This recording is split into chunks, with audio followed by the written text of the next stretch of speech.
Today, we are going to look at the most disturbing deaths during African safaris. From a freelance photographer who got too close to the king of beasts, to a researcher whose fatal assumption cost her everything.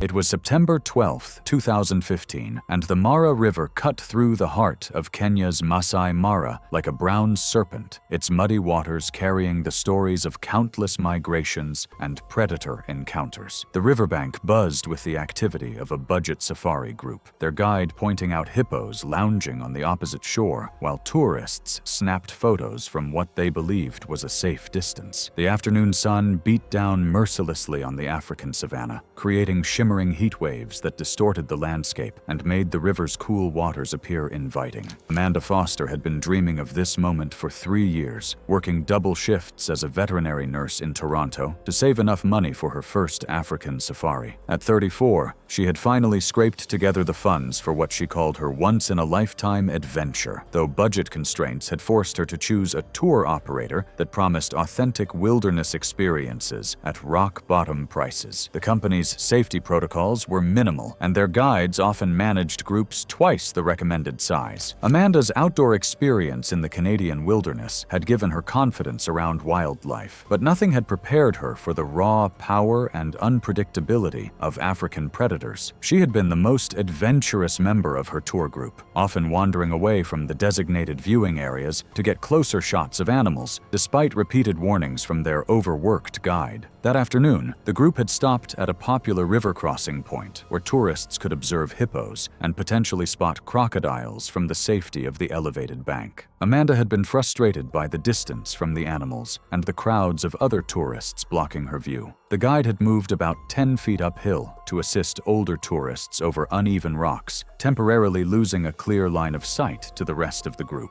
Nile crocodiles are among Africa's most dangerous predators, perfectly adapted for ambush hunting in river environments. These massive reptiles can reach lengths of 20 feet and weights exceeding 1,500 pounds, with bite forces capable of crushing bones and holding prey underwater until drowning occurs. Nile crocodiles are masters of camouflage, able to remain motionless for hours while appearing to be floating logs or debris. Their attack speed and powerful death roll make them responsible for more human fatalities in Africa than any other large predator. Amanda stepped off the designated viewing area and moved towards the shallows, trying to position herself closer to the hippos for photos. The murky water made it impossible to see more than a few inches below the surface, and other tourists later said she appeared focused on getting a clearer shot as she inched closer to the bank. She moved slowly and carefully, testing each step as she made her way deeper into the river. The muddy bank showed disturbances that rangers later identified as signs of recent crocodile movement. Based on drag marks and compressed vegetation along the shallows, investigators concluded that a large crocodile had been positioned among the debris, where fallen logs and muddy water often make animals difficult to detect. The area was also within hippo territory, making it doubly dangerous for humans to enter the water. As Amanda stepped into knee-deep water near the disturbed section of the bank, a sudden surge of movement erupted from the shallows. Witnesses saw the crocodile break the surface and clamp onto her leg, the force of the strike knocking her off balance and sending her backward into the deeper water.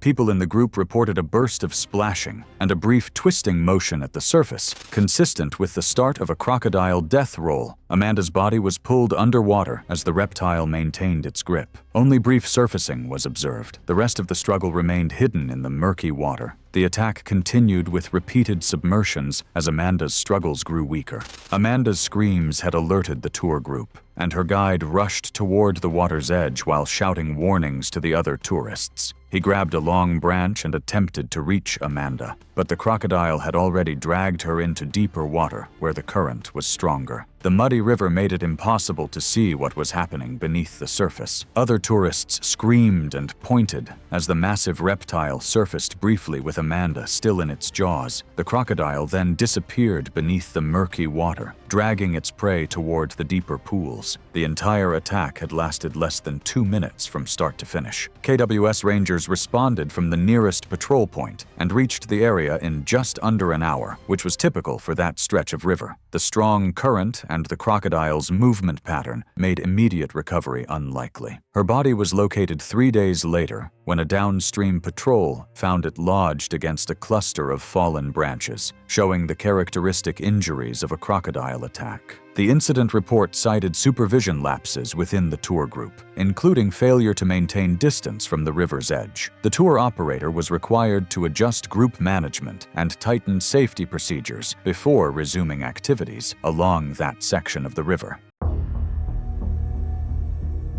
It was June 8, 2017, and the golden afternoon light filtered through the acacia trees of a private reserve in the Greater Kruger region, creating the perfect conditions for wildlife photography. The South African wilderness stretched endlessly in all directions, its ancient rhythms undisturbed by the modern world beyond its borders. Marcus van der Berg had arrived in South Africa 3 weeks earlier, armed with professional camera gear and dreams of capturing images that would set him apart from the thousands of other wildlife photographers flooding the market. At 29, the freelance photographer from Amsterdam was facing mounting financial pressure, with his savings depleted and his girlfriend threatening to leave if he didn't find a stable income soon. His experience photographing wildlife in European forests had given him confidence, but nothing had prepared him for the raw power and unpredictability of African predators. Marcus had been taking increasingly risky shots, leaving his rental vehicle to get ground-level perspectives that he believed would make his images more marketable to magazines and stock photo agencies. That afternoon, Marcus had spotted a magnificent male lion resting under a large marula tree, its golden mane catching the late sunlight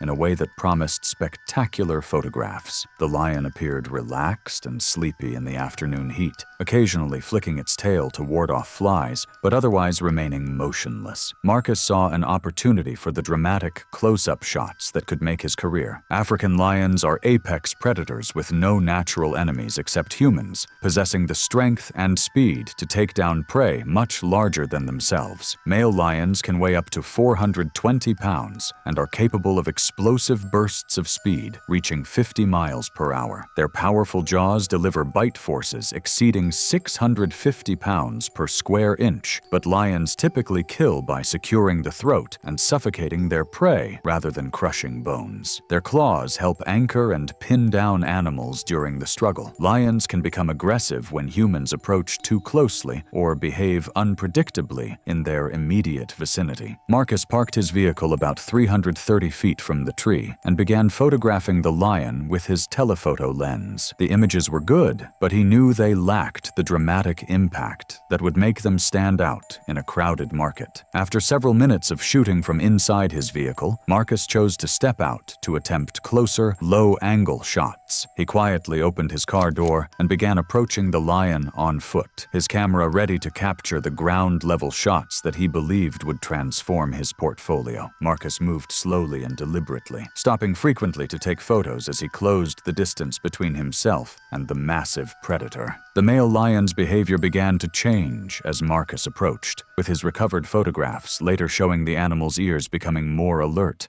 and its posture shifting from inactive to watchful. The clicking of the camera shutter and Marcus's steady movement had clearly drawn the lion's attention. When Marcus reached a distance of about 100 feet, he crouched to get a low-angle shot. His change in posture in the final frames coincided with the lion rising and fixing its attention directly on him. The lion charged with tremendous speed, covering the distance in seconds. The position of Marcus's dropped camera and footprints suggested he had turned to move away when the charge began, but the lion closed the gap almost immediately. Tracks and disturbed soil indicated the lion made contact from the front left side, knocking Marcus to the ground with its forepaws before inflicting severe injuries to his neck and head. Forensic examination later determined that the head and neck trauma caused rapid death. death. Marcus's rental vehicle sat empty a short distance away, its door still open and engine running. The lion moved away from the body, which remained at the site until reserve staff located the scene after he failed to return to the lodge at his scheduled time. Investigators found Marcus's camera equipment scattered across the ground, with his final photographs documenting the lion's escalating attention as he approached. The images provided a clear record of the sequence of events and reinforced existing guidelines on maintaining safe distances from large predators. The reserve incorporated the findings into its safety briefings for self-drive visitors, emphasizing the requirement to remain inside vehicles in the presence of lions.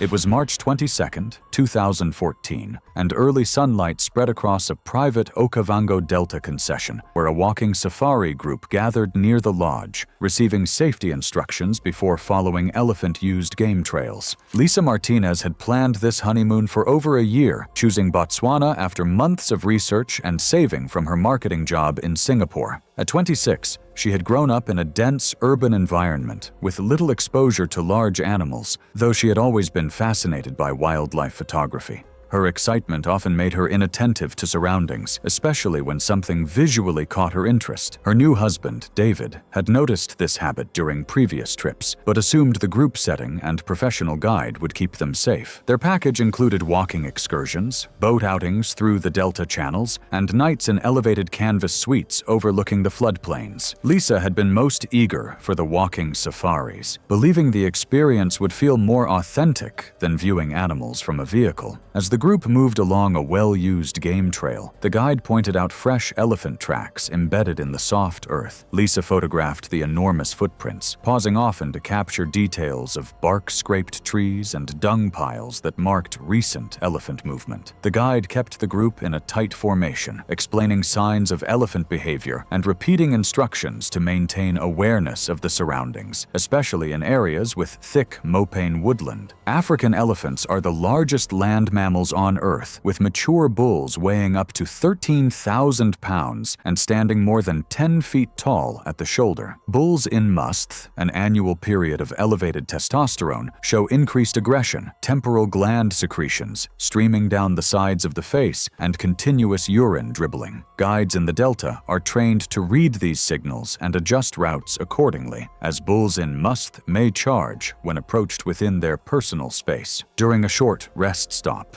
the group paused near an open patch of floodplain. Lisa noticed a cluster of small yellow flowers growing near a thicket and stepped off the main trail to photograph them. She knelt to adjust her camera angle, absorbed in the close-up shot. As she focused on her lens settings, she didn't register the guide motioning the group forward around a slight bend bordered by shrubs. When Lisa finally stood and looked up, she realized she was alone, and no more than about 65 feet from a large bull elephant emerging from the vegetation. The bull exhibited clear signs of musth, dark streaks running down from the temporal glands, and steady urine dribbling onto the ground. His ears were spread wide, and he rocked his head in slow, deliberate movements while emitting a deep, rumbling vibration. Lisa, having never encountered a wild elephant before, misread the posture. Her camera captured several frames showing the bull's ears out and trunk lifted in a warning gesture, but she interpreted the behavior as curiosity rather than aggression. She shifted a few feet to her left, trying to improve her angle on the shot, unaware she was closing the distance. The bull held his ground at first, continuing his warning displays. The photographs recovered later showed the elephant's ears stiffened outward and his trunk curled back toward his chest, signals experienced guides recognize as escalating tension. Lisa remained focused on her camera's viewfinder, not noticing the shift. When she moved within the bull's critical distance zone, the elephant charged. Witness descriptions provided by David and the guide, who had turned back after noticing her absence, described the sound of cracking vegetation and a sudden burst of movement from the thicket. Lisa reacted only when she heard the rush of the charge, lifting her head as the bull closed the 65-foot gap in seconds. Tracks and impressions in the soil later showed the bull struck her with a lateral sweep of his tusk, knocking her to the ground and causing deep puncture injuries. The impact dislodged her camera, which landed several feet away. The elephant then delivered several trampling steps, each one consistent with the severity of the trauma identified in the post-incident examination. The guide shouted and attempted to distract the bull from a distance, while David, who had hurried back upon hearing the disturbance,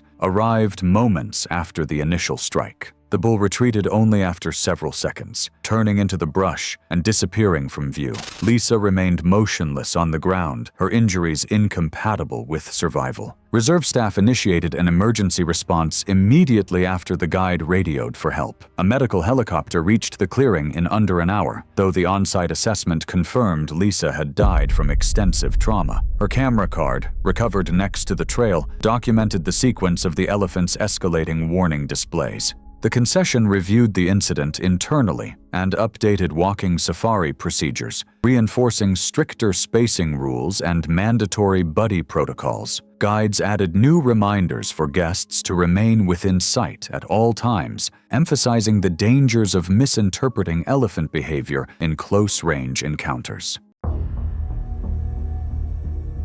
It was August 17, 2016, and the dim pre-dawn light settled over a budget bush camp used by safari travelers on the outskirts of the Hwange region of western Zimbabwe. The camp offered inexpensive accommodation for travelers wanting a close connection to the African bush, with canvas tents arranged in a loose semicircle around a small block of shared bathrooms and a simple cooking shelter. The fencing around the grounds discouraged smaller animals from entering, but provided little real protection from larger wildlife, moving through established game corridors. Jennifer Walsh had arrived a week earlier, seeking a reset after a difficult divorce. At 38, she had spent more than a decade teaching in Melbourne, her life oriented around predictability and routine. The trip to Africa was meant to interrupt that pattern. Her travel blog reflected the shift, each entry describing her attempts to push beyond her usual comfort zones as she grew increasingly confident navigating the camp on her own. Her outdoor experience in the Australian bush had given her a sense of capability,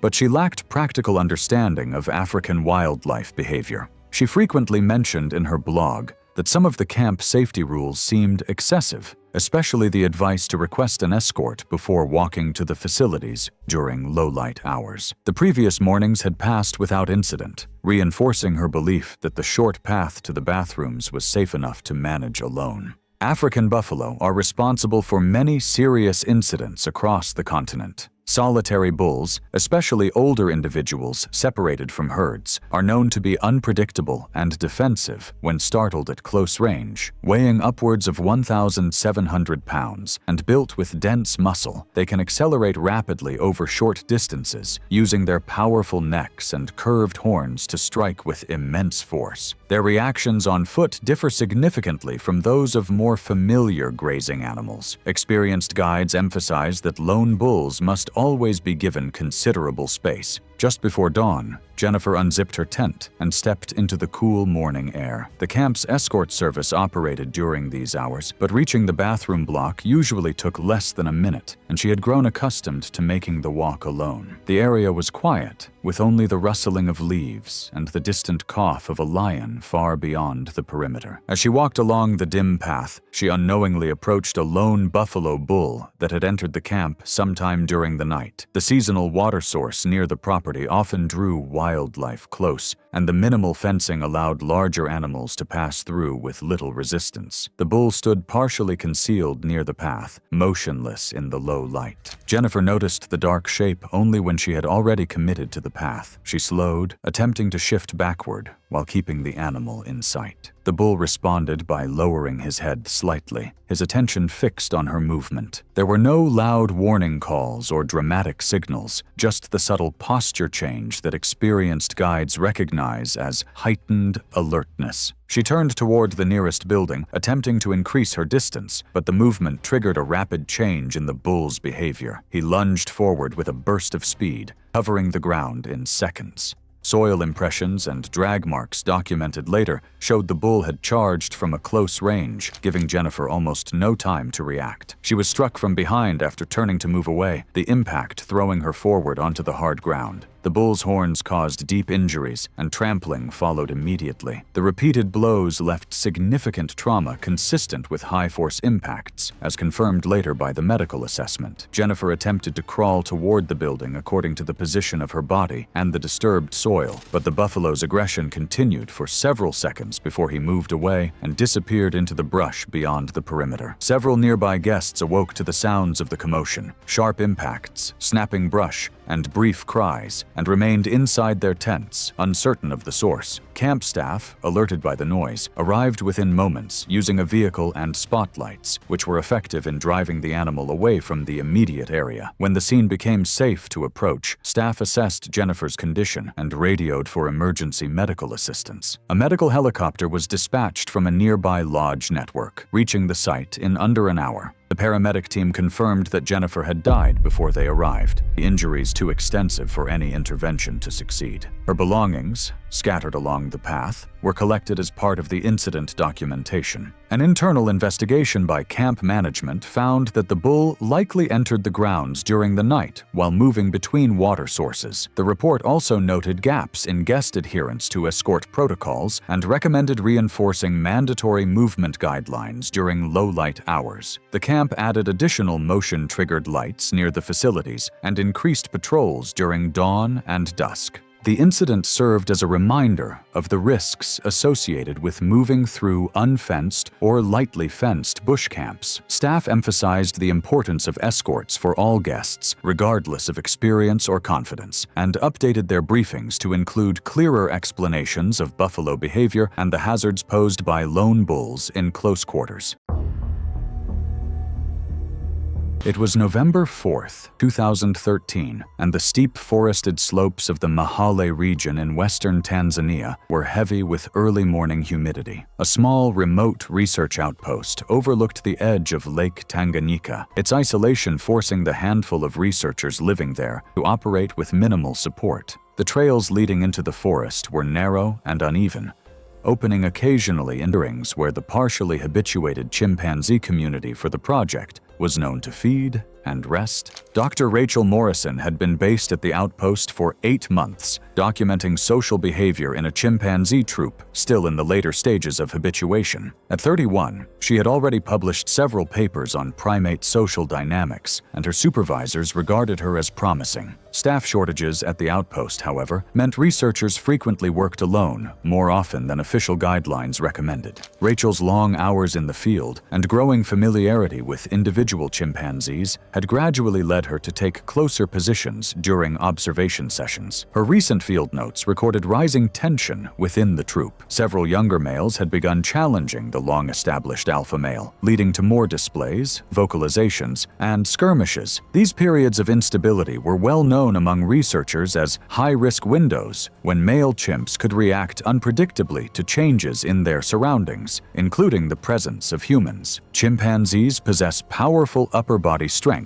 relative to their size and can easily overpower a person at close range. Their attacks often involve rapid, repeated bites to exposed areas, particularly the face, hands, and limbs. While highly intelligent, they are also deeply influenced by social hierarchy, and moments of tension can elevate aggressive behavior toward anything they perceive as intrusive or poorly timed. That morning, Rachel set out alone to observe the troop during feeding, taking a narrow trail leading to one of their known foraging sites. She positioned herself closer than her previous entries recommended in order to record more detailed data on the alpha male's responses to challenges from subordinates. Her handwritten notes from the previous days showed a pattern of gradually decreasing observation distances, an early indication that she was taking risks she might not have taken under full staffing. The alpha male was feeding when she arrived, but his behavior showed clear signs of agitation. piloerection along his arms and back, abrupt head turns, and short, sharp vocalizations toward nearby males. These behaviors had been recorded by researchers before as indicators of elevated stress. Rachel noted them but remained in position, focusing on documenting his interactions. As she shifted for a better view, the movement coincided with a burst of aggression in the troop. A subordinate male approached too closely, provoking a sudden display from the alpha, bristling, stomping, and a quick charge toward the nearest disturbance. In the heightened tension, Rachel's proximity placed her within the range of his redirected aggression. The alpha closed the distance rapidly and lunged, knocking Rachel off balance. Soil impressions and scuffed leaves later documented at the site showed the location where she fell. The chimpanzee delivered repeated bites to her face, arms, and upper body, consistent with the high-force tearing injuries documented in other primate attacks. Branches and disturbed vegetation indicated she attempted to shield herself, but the chimp's strength and speed made resistance impossible. Her screams carried through the forest and were heard by 2 research assistants working several hundred feet away. They followed the sound and approached cautiously, using loud shouts and thrown sticks to try to deter the chimp. Their efforts eventually caused him to break off the attack and move back towards the troop. But the injuries Rachel sustained were severe, and she was unable to speak or respond by the time her colleagues reached her. Field staff initiated the outpost's emergency procedure, radioing for evacuation support. Due to the remoteness of the area, the response involved coordinating a boat pickup from the lakeshore, followed by air transport from a larger station farther north. The process required time, and Rachel died from blood loss and trauma before she could be transported. An internal review conducted by the research program later concluded that Rachel had been working too close to the troop during a period of known instability, and that staffing shortages had contributed to lapses in standard safety practices. The report recommended stricter enforcement of 2 researcher minimums for all observations, revised distance guidelines for partially habituated chimpanzee groups, and clearer protocols regarding social tension periods within troops. The incident underscored the risks of conducting primate research in remote environments and the importance of maintaining safety measures even when familiarity with the animals grows over time. The outpost implemented the recommended changes in the months that followed, emphasizing that no data collection goal justified compromising safety near potentially dangerous wildlife.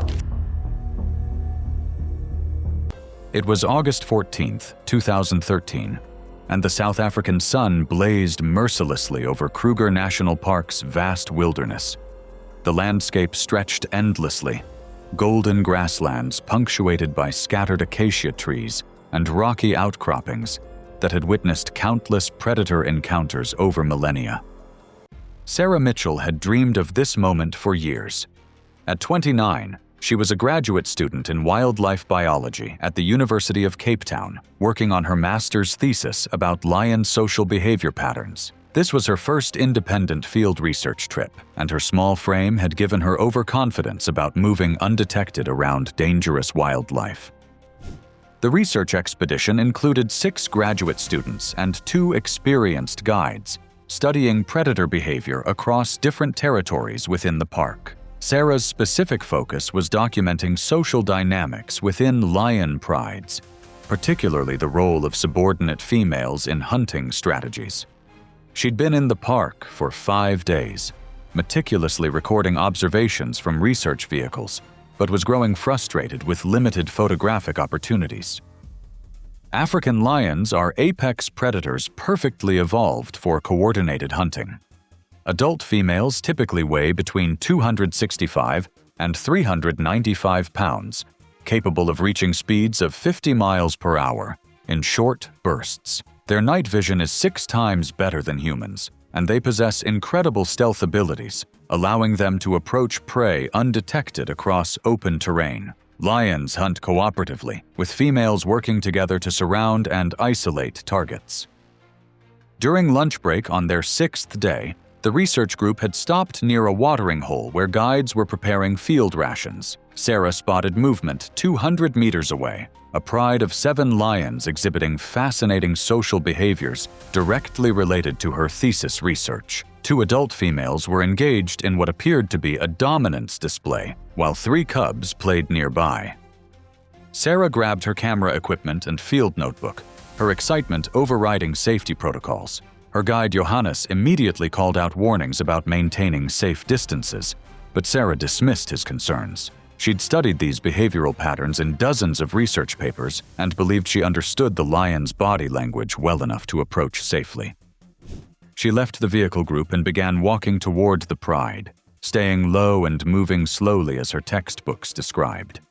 The lions appeared focused on their internal social dynamics, paying no attention to her approach. Sarah positioned herself behind a large termite mound, about 80 meters from the pride, believing this provided adequate cover while giving her perfect observation angles. For 20 minutes, Sarah documented the lion's interactions with detailed notes and photographs. What she didn't realize was that one adult female had noticed her presence from the beginning. The lioness had been using tall grass and scattered brush to circle around Sarah's position, approaching from the blind side of the termite mound. Sarah first became aware of danger when she heard grass rustling directly behind her. She turned to see the lioness just 15 feet away, crouched in hunting position with muscles tensed for attack. As she tried to stand, her foot caught in her equipment bag strap. She fell backward, her camera and notebook scattering across the ground. The lioness interpreted this sudden movement as flight behavior. She launched herself forward, covering the distance in 2 powerful bounds. Her front paws slammed into Sarah's chest, driving her flat against the ground with crushing force. The lioness's jaws clamped down on Sarah's neck and shoulder, her canine teeth puncturing deep into vital arteries. The lioness shook her head violently, her powerful neck muscles snapping bone with each movement. 2 other females from the pride arrived within seconds, joining the attack with their claws raking across Sarah's torso and legs, while the first lioness maintained her grip. The research team realized Sarah was missing when she failed to return for afternoon departure. Johannes organized an immediate search, following her tracks toward the lion pride's location. They found her body 3 hours later, partially concealed under thorn bushes, where the lions had dragged her. The South African National Parks Authority conducted a thorough investigation, reviewing the research group's safety protocols and interviewing all team members. They determined that Sarah had violated established guidelines by approaching dangerous wildlife on foot without guide supervision. Sarah's memorial service was held at the University of Cape Town, where professors and fellow students remembered her passion for wildlife research.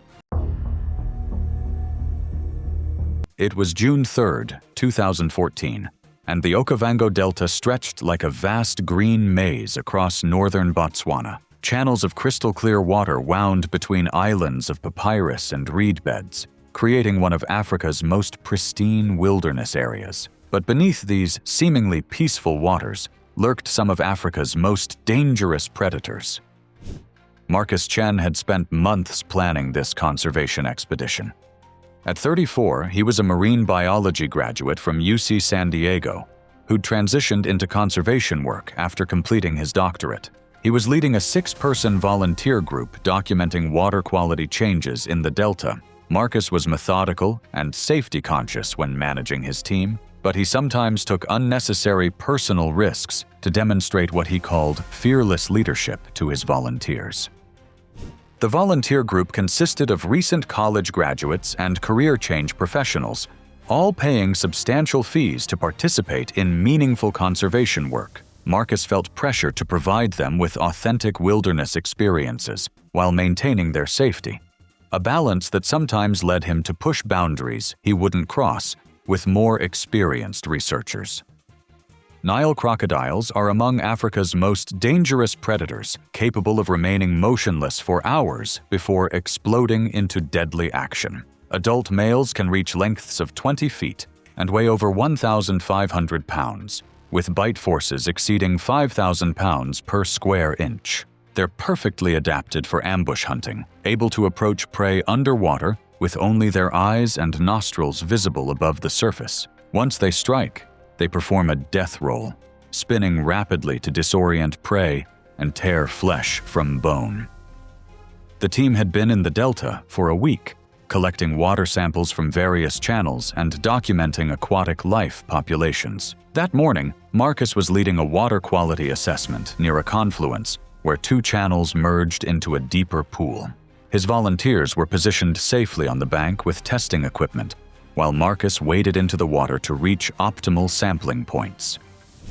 The water was murky from recent rains, limiting visibility to just a few feet below the surface. Marcus had been working in knee-deep water near the bank, but the readings suggested contamination from upstream sources.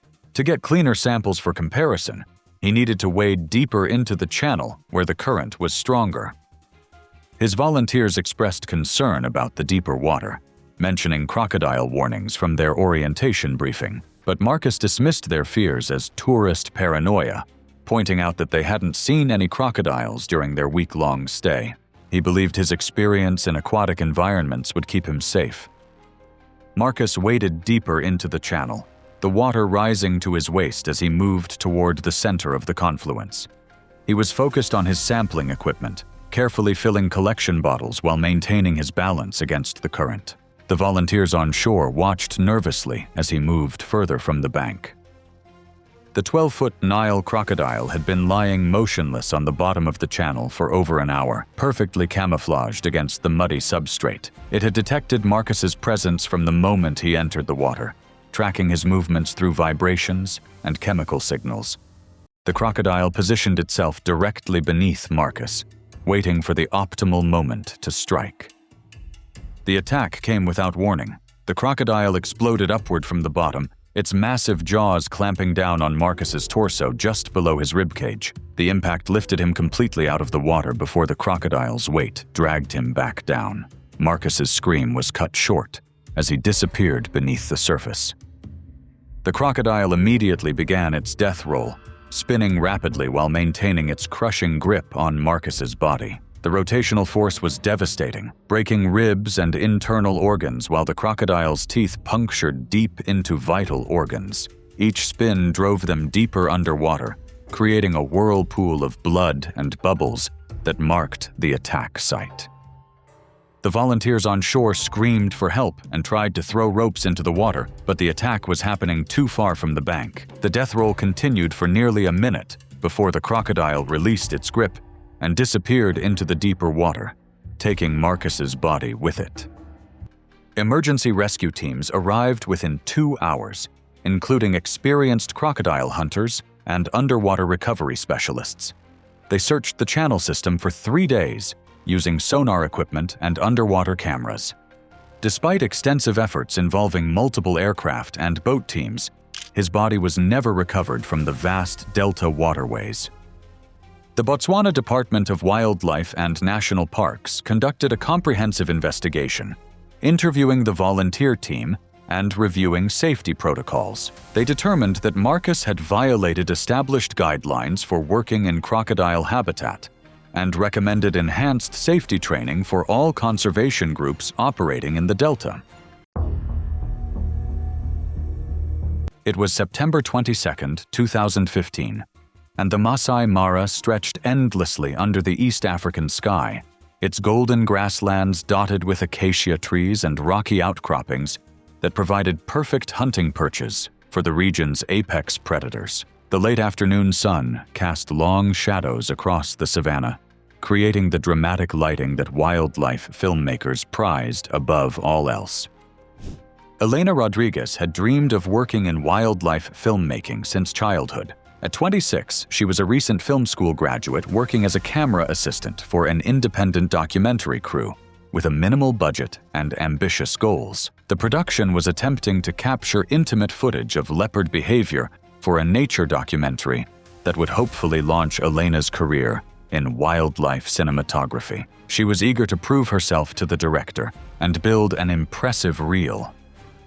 The film crew consisted of just 4 people: the director, a sound technician, Elena, and a local guide who doubled as their safety coordinator.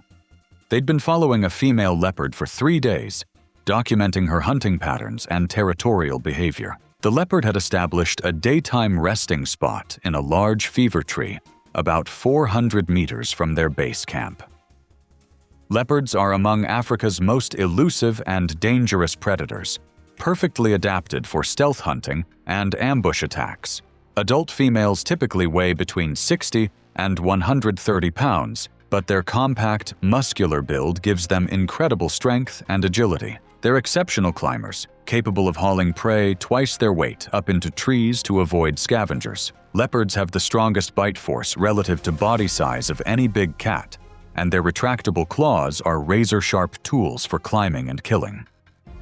As dusk approached on their fourth day of filming, the crew prepared to retrieve their remote camera from the fever tree.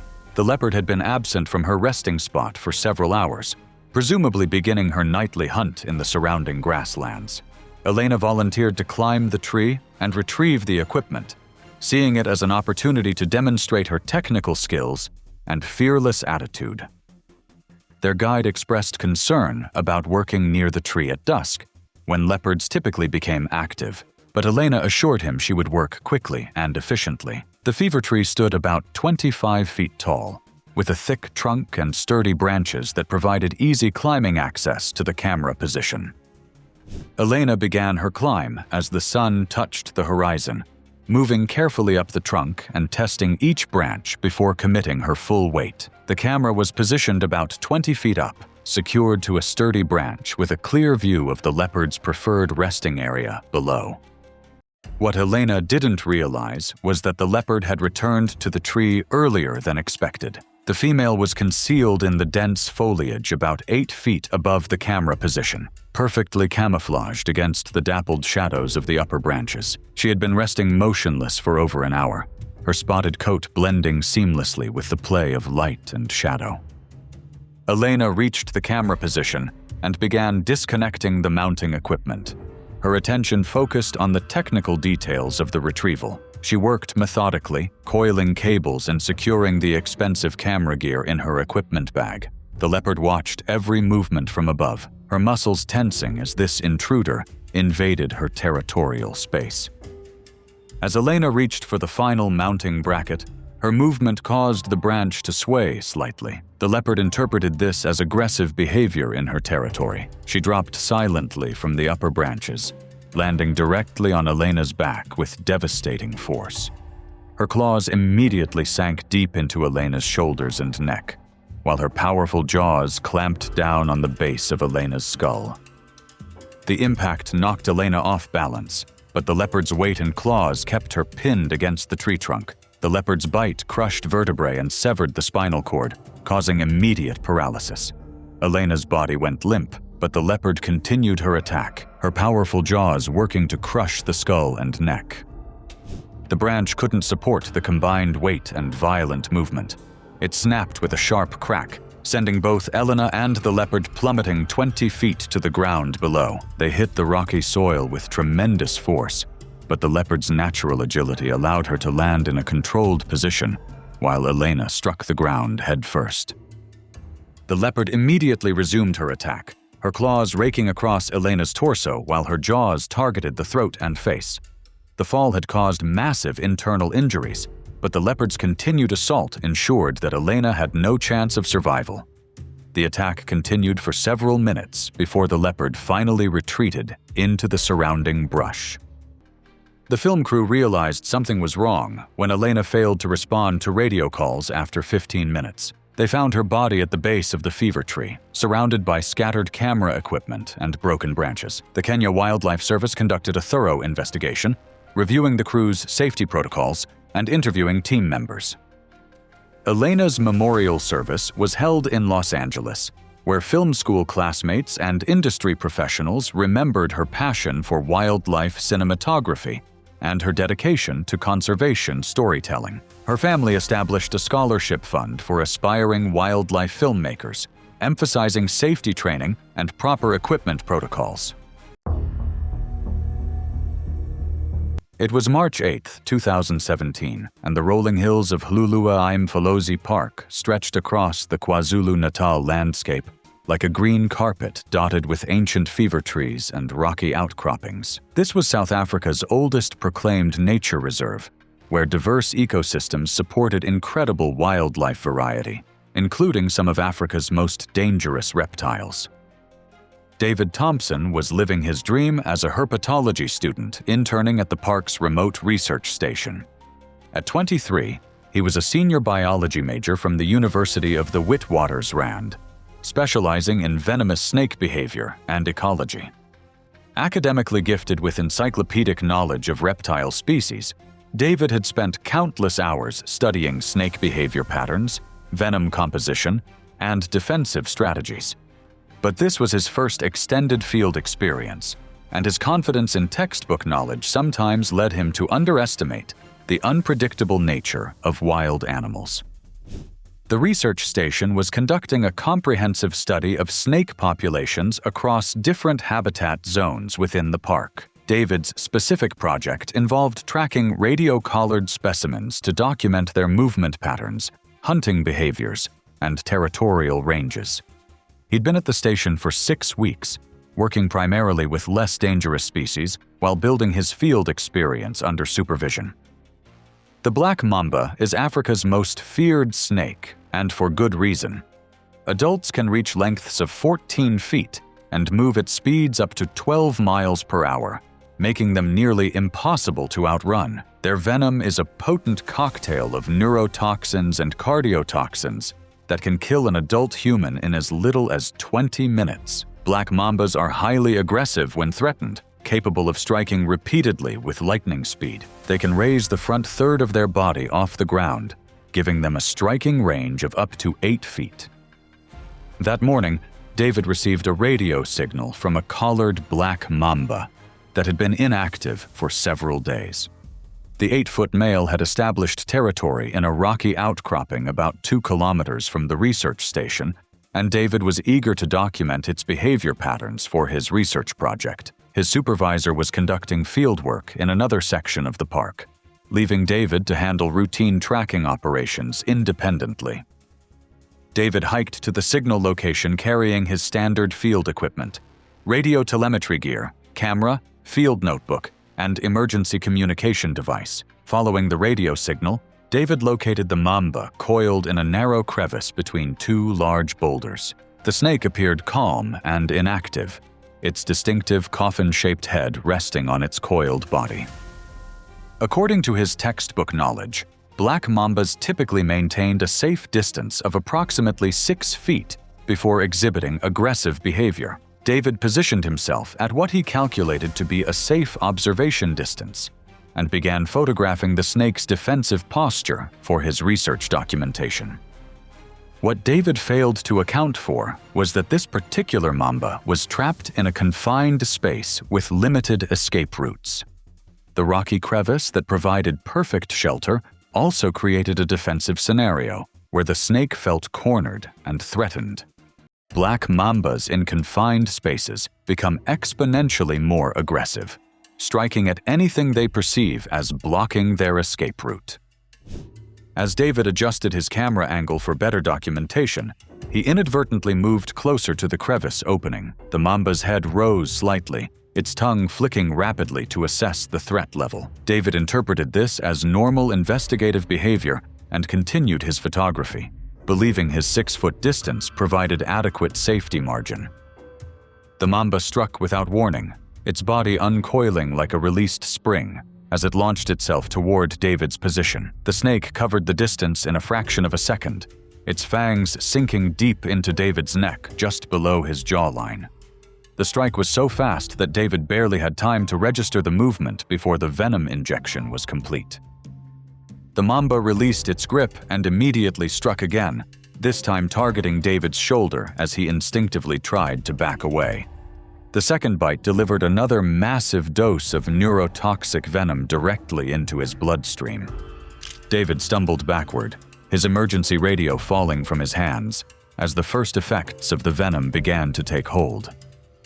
Black mamba venom attacks the nervous system with devastating efficiency.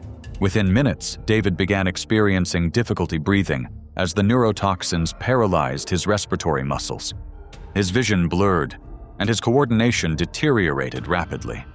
He managed to activate his emergency beacon before collapsing among the rocks, his body convulsing as the venom spread through his system. The research team received David's emergency signal and immediately dispatched a helicopter rescue unit, but the rocky terrain made landing impossible, requiring a dangerous rappelling operation to reach his location. The rescue team reached David 45 minutes after the attack, but the massive venom dose had already caused complete respiratory failure. The South African National Parks Authority conducted a comprehensive investigation, reviewing David's research protocols and safety procedures. They determined that he had violated established guidelines by working alone with dangerous species and approaching closer than recommended safety distances. The incident led to mandatory two-person teams for all venomous snake research. It was November 11, 2018, and the Chobe River wound through northern Botswana like a lifeline, supporting one of Africa's largest elephant populations. The landscape along the riverbank was a patchwork of floodplains, mopane woodlands, and scattered baobab trees that had witnessed countless generations of wildlife interactions. This was prime elephant habitat, where massive herds gathered during the dry season to access the permanent water source.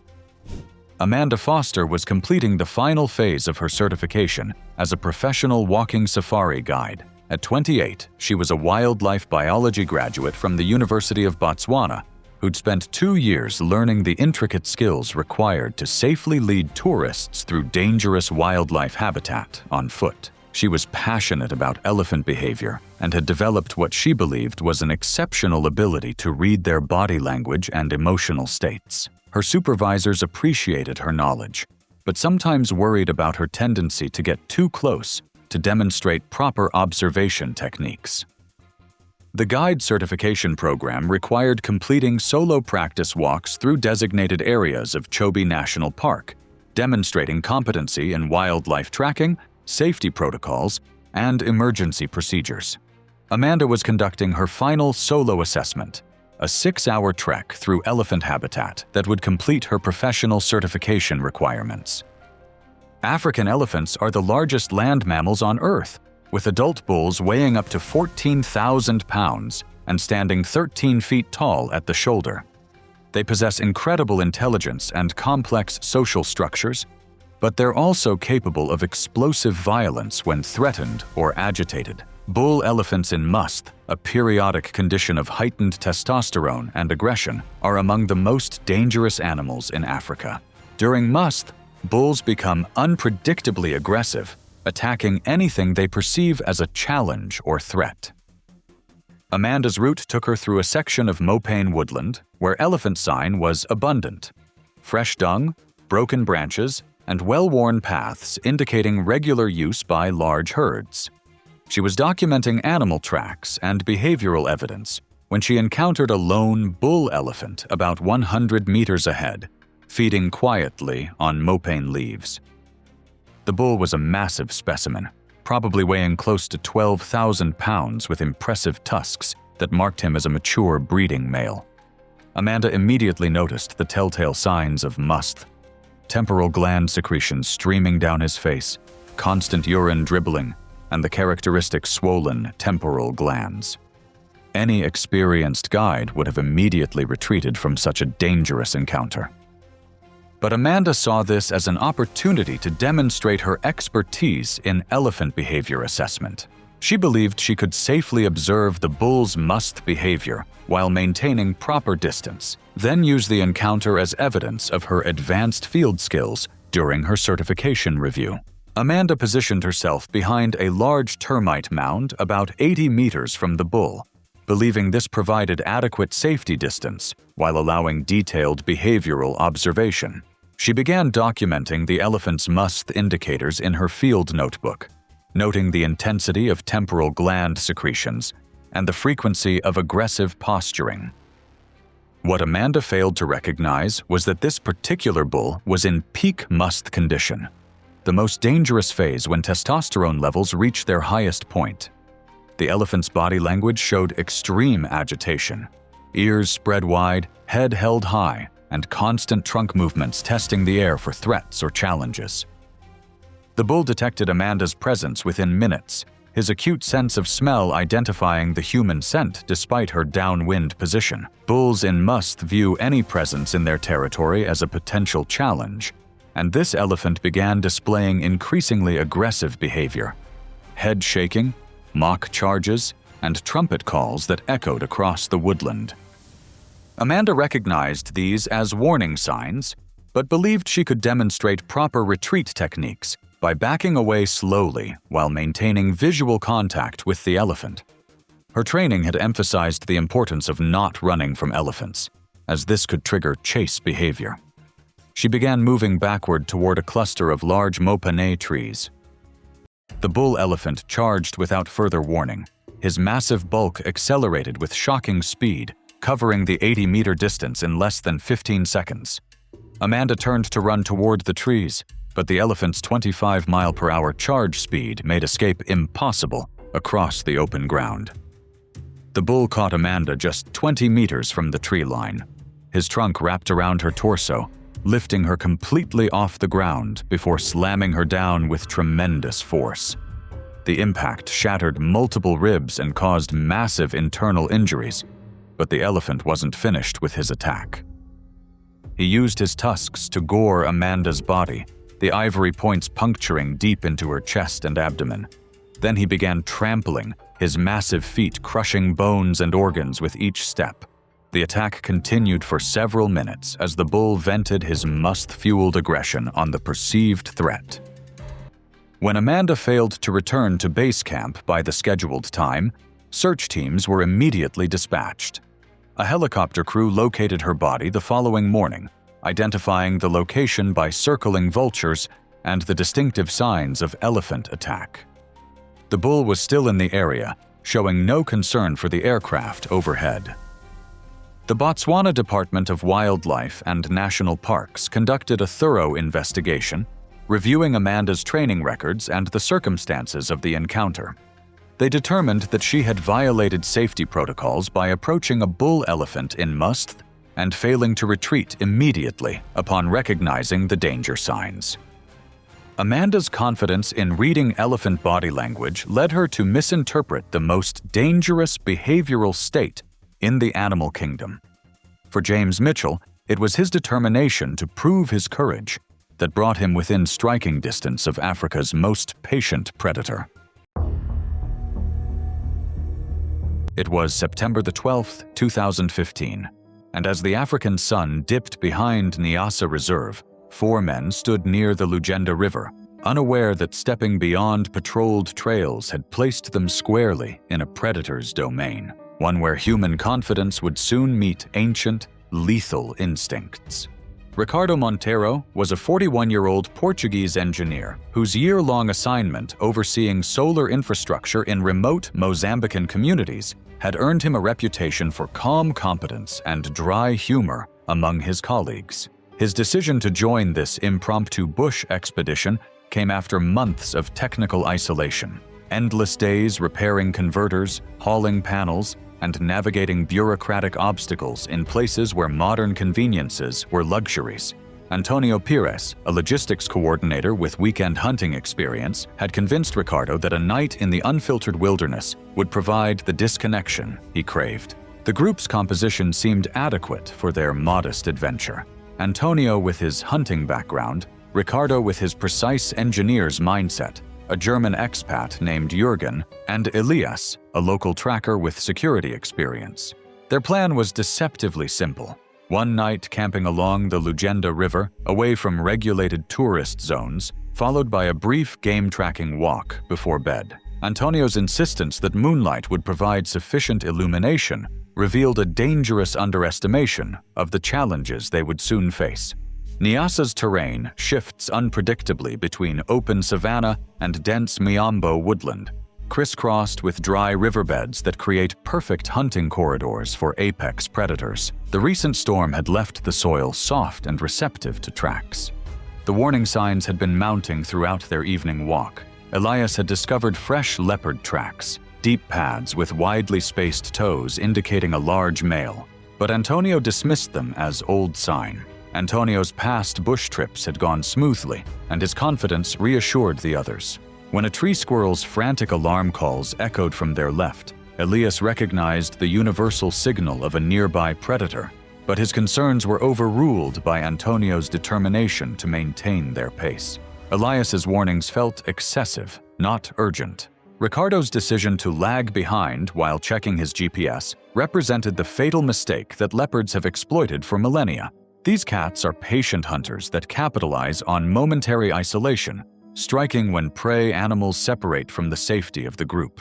Male leopards, weighing up to 140 pounds, are silent ambush predators, armed with 2-inch claws, a 400 psi bite, and the ability to strike with sudden, lethal precision. The attack was sudden and silent. One moment Ricardo was adjusting his GPS. The next, a blur of muscle and rosettes exploded from the underbrush. The leopard hit him from behind with staggering force, estimated at over 500 pounds in a single strike, driving him to the ground. Leopards are ambush predators by nature, relying on stealth and explosive speed that can exceed 35 miles per hour in short bursts. There was no roar, only a grunt, the snap of bone, and Ricardo's strangled cry. By the time Antonio's flashlight cut through the dark, the scene was already gruesome. The leopard had its jaws clamped around Ricardo's throat. Though rare, experts believed the leopard reacted defensively to sudden movement at close range, mistaking it for a threat. Its forelimbs pinned him tightly, claws sunk deep into flesh, while its hind legs heaved and kicked, dragging the limp body backwards into the bush.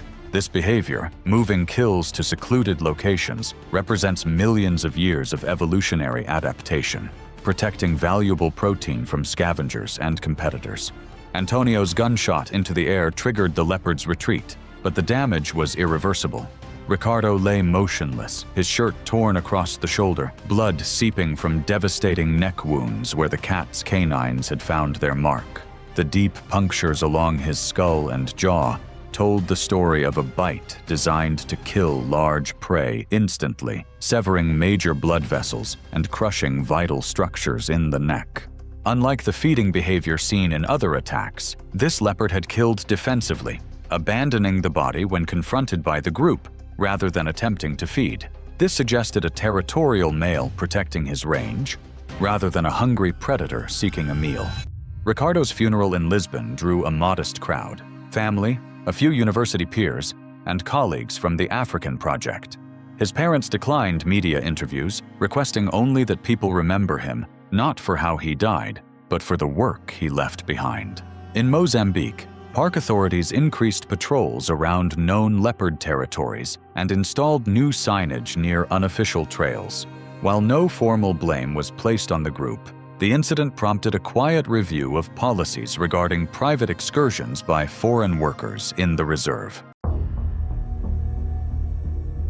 It was April 4th, 2017, and mist clung to the volcanic slopes of Virunga, muffling the forest in damp silence broken only by distant bird calls.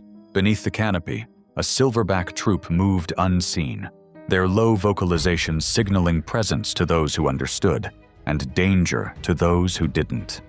Evan Ridley was a 29-year-old South African veterinarian whose 6-month volunteer placement in the Democratic Republic of Congo had earned him recognition for calm fieldwork and meticulous attention to animal health protocols. His primary assignment involved traveling between scattered rural communities near Goma, conducting livestock vaccination campaigns, and helping local authorities contain disease outbreaks that threatened both animal and human populations. Though his expertise lay with domestic animals, Evan had recently been approved to join gorilla health monitoring expeditions as part of his NGO's partnership with the Congolese Wildlife Authority. That morning, Evan departed Bukima Station with 2 experienced Virunga rangers, Jules and Alain, plus a UN field observer, their mission to shadow one of the habituated guerrilla groups near the Mikeno sector. These troops, while accustomed to human presence, remained fundamentally wild animals operating under complex social hierarchies that humans barely understood. Mountain gorillas are immensely strong, with silverbacks weighing up to 400 pounds and capable of striking with sledgehammer force. Far from gentle giants, they are dominant males hardwired to defend their troop with explosive, overwhelming violence. The established protocols seemed straightforward. maintain a 23-foot buffer, avoid direct eye contact, and remain upright when the silverback was visible. Rules designed to prevent the exact tragedy that was about to unfold. That day, the signs of recent guerrilla activity were everywhere. Flattened brush, broken branches, and half-chewed shoots marking the troops' feeding grounds like territorial warnings. And by 9:42 a.m., the team located their target, a massive silverback seated beside a fallen log, methodically stripping bark with teeth designed to process the toughest vegetation. Several juveniles played nearby while a female foraged 10 yards away, the scene appearing to embody the peaceful coexistence that conservationists promoted. Evan knelt near a patch of fresh dung at the forest edge, preparing to collect samples for parasite analysis, a routine procedure that would prove fatally misinterpreted. The catalyst came from an unexpected source, a young male gorilla crashing through the foliage in a chest-pounding display of dominance. This bluff behavior, common among gorillas establishing social hierarchy, triggered an immediate response from the silverback, whose gaze snapped to Evan's crouched form. In gorilla social dynamics, a lowered head and crouched posture represent submission or challenge, depending on context, and the silverback interpreted Evan's position as the latter. Jules's shouted warning came too late. The silverback launched himself forward with explosive power, covering the distance in seconds. The silverback's initial impact knocked Evan off balance, his 400-pound frame striking with the force of a small vehicle. As Evan fell, the enraged primate reared up and brought both massive fists down in rapid succession, each blow delivering crushing force to Evan's back and head. Jules later described the assault as lasting no more than 20 seconds, but those seconds were sufficient to inflict catastrophic damage. Silverbacks don't attack with malice or sustained aggression. They deliver swift, overwhelming violence designed to eliminate threats immediately. Once Evan was neutralized, the silverback simply backed away and rejoined his troop, his dominance reasserted and his territory secured. Jules radioed for help, his voice unsteady as he gave their location to distant rangers. 40 minutes later, the team arrived, hiking through wet terrain to find him alone beside Evan's body. Evan's skull had suffered catastrophic blunt trauma, his upper back showed deep bruising and multiple compound fractures, and his collection tools lay scattered and crushed around his motionless form. Virunga Park authorities filed their incident report with clinical detachment, classifying the event as a behavioral misinterpretation resulting from postural signaling combined with troop stress. The silverback was not euthanized, officials recognizing that he had simply acted according to his nature when confronted with what he perceived as a challenge to his authority. Evan's body was repatriated to Durban within days, his funeral attended by family and colleagues who struggled to understand how routine scientific work had ended in such violence. His NGO issued a brief memorial statement before archiving his contributions. It was August 16, 2018, and the Kalahari shimmered beneath the unforgiving African sun, the still air broken only by the dry rattle of seed pods in the camelthorn trees. This was a landscape that appeared peaceful to the untrained eye, but beneath its serene surface lurked predators that had ruled these lands for millennia. Marta Bellini, a 34-year-old freelance interpreter from Milan, had arrived in southern Africa 2 weeks earlier with her younger brother Marco. Between medical and technical translation contracts, Marta traveled extensively, always seeking authentic experiences over tourist packages. This trip to Botswana was her idea, something affordable yet unforgettable that might help the siblings reconnect after years of growing apart. They had rented a used Toyota Hilux in Upington and planned a self-guided loop through the Transfrontier Park. Marta had researched extensively, printing ranger safety guidelines in both Italian and English, studying maps, and plotting GPS coordinates. She believed their preparation was sufficient for navigating one of Africa's most remote wilderness areas. But in the Kagalagadi, where heat distorts judgment and predators move without sound, even careful planning can unravel in a matter of seconds. What Marta likely didn't fully comprehend was the apex predator that called these arid lands home. African lionesses are perfectly adapted killing machines, weighing between 260 and 350 pounds of pure muscle and sinew. Their powerful jaws can exert over 650 pounds of pressure per square inch, easily crushing bone and severing arteries. These predators can move in complete silence across sand and scrub, using shadows and vegetation to remain invisible until the moment they strike. During Kaligadi's brutal dry season, lions concentrate around the few remaining water sources, making encounters with humans increasingly likely. After crossing into Botswana at the Mabwasehuba Gate, the siblings aimed for the remote Polenswa waterhole. The area was known for its lion population, but also for its isolation. Fewer tourists meant a more authentic experience, exactly what Marta had sought. After a grueling day navigating corrugated sand tracks under the scorching sun, their vehicle stalled during a three-point turn in the loose sand. Despite repeated attempts, the engine refused to restart. With darkness approaching rapidly and no cell phone reception, they made the fateful decision to sleep in the cab and attempt repairs at first light. The windows remained sealed against the night sounds of the African wilderness. By morning, the heat had climbed past 90 degrees. Dust coated the Hilux, and the cab was stifling. While Marco tended the stove, Marta stepped out to stretch and check a low rear tire, circling to the back of the vehicle. She bent down to inspect the tire, unaware that 50 feet away, low to the ground and perfectly still, a lioness had been watching them for over an hour. African lionesses, weighing up to 350 pounds, are silent, powerful hunters with jaws strong enough to crush bone. In Kaligadi's dry season, they gather near scarce water sources, making human encounters dangerously common. The predator had been using their parked vehicle as cover. Crouched in the shadow of the rear wheel, the lioness remained completely invisible against the morning glare and acacia shadows. Marco later described hearing a low, rumbling growl that seemed to vibrate through the ground beneath his feet. The sound was followed by rapid thuds as the lioness exploded into motion. He turned to see Marta's legs disappear around the rear bumper, followed by a flash of tawny movement that spoke of pure predatory power.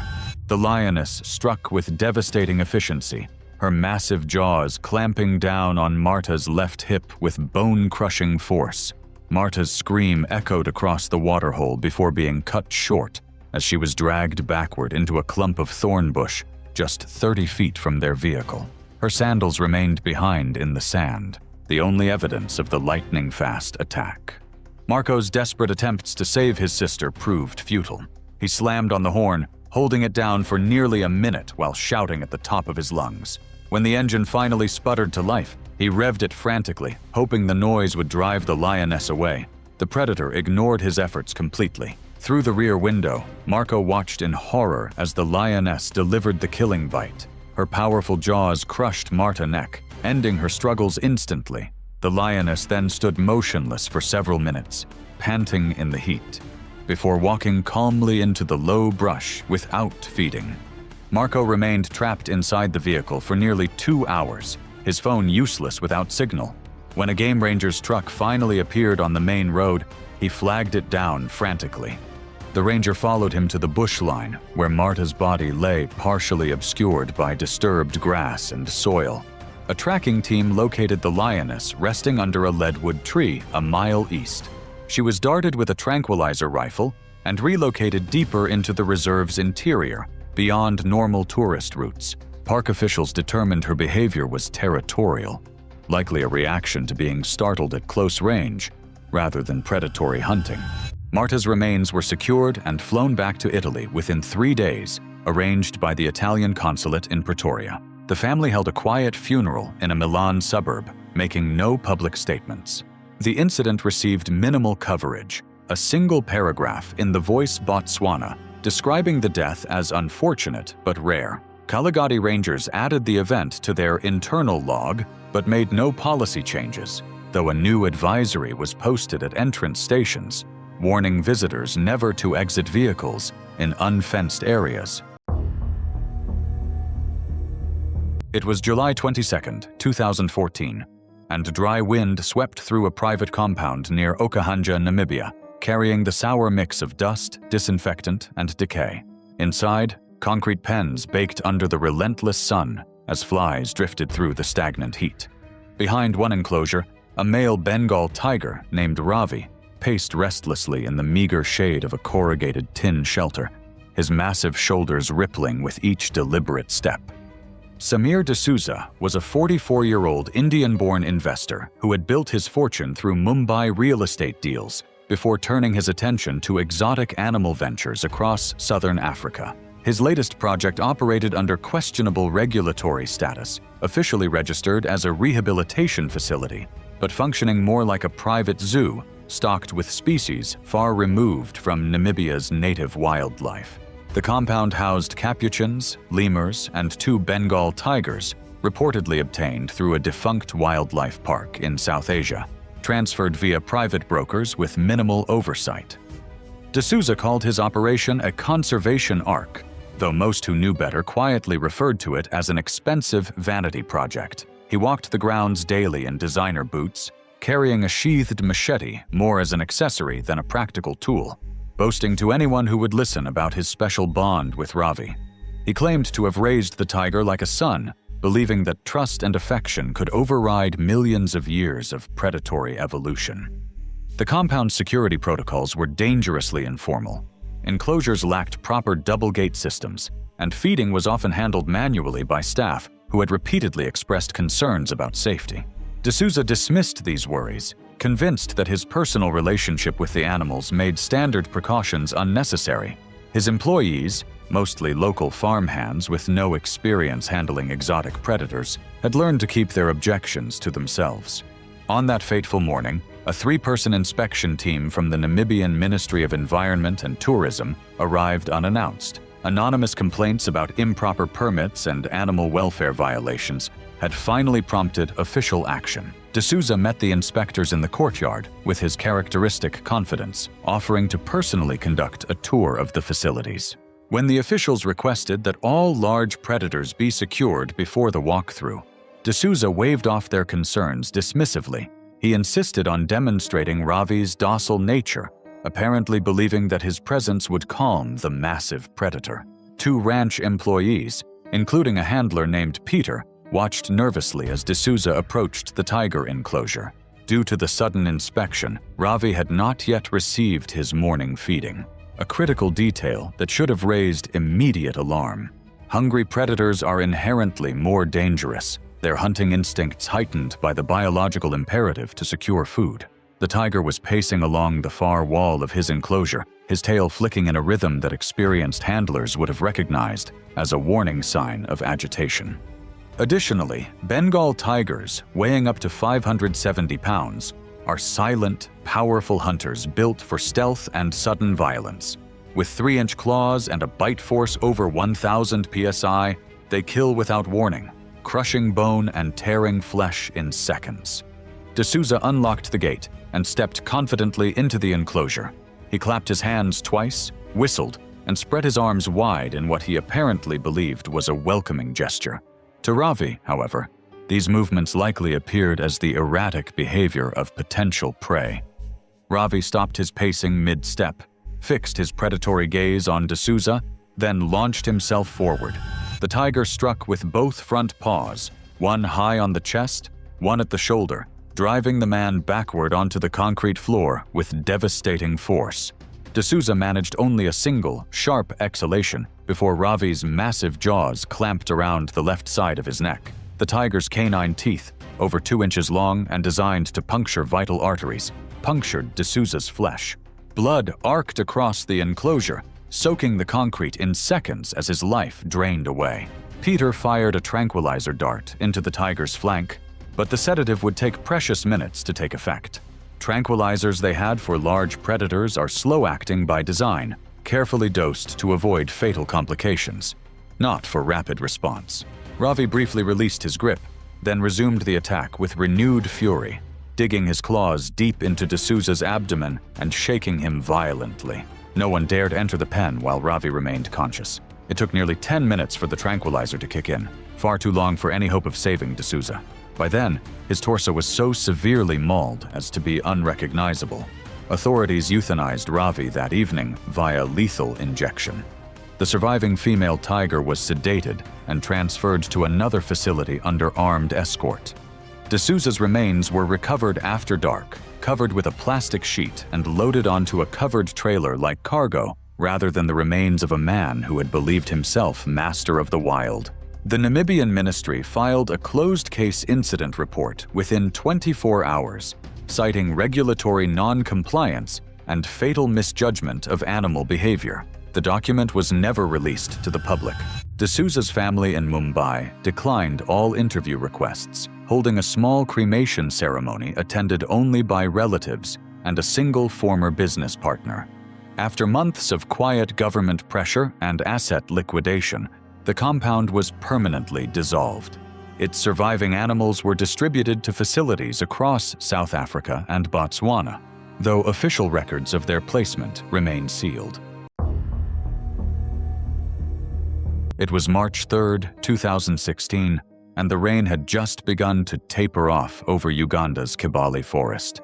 Mist clung to the canopy, dripping steadily from tree leaves to the forest floor below. The path was treacherous, churned into slick red mud and littered with half-chewed fruit discarded by unseen animals. Claire Sutherland was a 26-year-old graduate student from the University of Kent who had arrived in Uganda 2 months earlier for a 6-month field placement coordinated with Makerere University's primatology department. She was gathering data for her master's thesis on maternal-infant bonding patterns in chimpanzees, hoping to compare observed interactions in wild troops with previous laboratory studies. Among her peers, Claire was known for her meticulous field notes and willingness to endure the most challenging conditions that field research demanded. Claire was also cautious by nature, strict about maintaining proper distance protocols, and respectful of complex troop dynamics. However, she lacked experience dealing with unpredictable behavior outside standard group observation scenarios. This gap in her knowledge would prove costly in the unforgiving environment of Kibale Forest. By early March, food scarcity had intensified across Kibale Forest. A prolonged dry period had severely limited the availability of figs and leaves, increasing competition among the chimpanzee troops. Several adult males had become increasingly aggressive during recent observations, charging, displaying, and vocalizing more frequently, especially near nesting areas. The troop Claire had been monitoring was only semi-habituated, meaning they were known to researchers but not entirely tolerant of close human presence. On that fateful morning, Claire joined 2 Ugandan colleagues, James Okello and Miriam Aiken, for what was planned as a routine trek to relocate their study group and update ranging data. They carried only basic equipment, notebooks, radios, and a single GPS unit. The rain had forced them to delay their entry into the forest by 30 minutes, and when they finally began their ascent, visibility was severely compromised. The forest terrain was treacherous, pocked with ravines, exposed root systems, and hanging vines that could trip the unwary. Every footstep slid dangerously in the red clay, and the canopy filtered sunlight into a dull green haze that made navigation difficult. The team walked in single file for safety, with Claire bringing up the rear. At 8:12 a.m., Claire paused briefly to retie the strap on her field notebook. She was less than 30 feet behind her colleagues, positioned near the edge of a narrow gully lined with moss and ferns. What she didn't realize was that recent troop disruptions had pushed several mid-ranking males into temporary exile, making them unpredictable and potentially dangerous to humans. Chimpanzees share over 98% of human DNA, but they possess far greater strength and aggression. Adult males can weigh over 100 pounds, with powerful arms, crushing grips, and canine teeth that inflict serious wounds, often targeting the face, hands, and genitals to disable quickly. James Okello later described hearing a sudden rustle followed by a sharp, high-pitched scream. When he turned, Claire had vanished from view, yanked backward by something that had emerged from the ravine edge. Racing to the spot, he found her partially down the slope, limp and pinned beneath a lone male chimpanzee. The attacking chimp was using both hands to strike Claire's head repeatedly with a thick branch. Though rare, tool use and aggression has been documented in high-stress, semi-habituated troops. The animal lifted the makeshift weapon and slammed it down, pausing briefly between strikes. James shouted and threw the first rock he could find, while Miriam followed with a second projectile that struck the chimp's shoulder.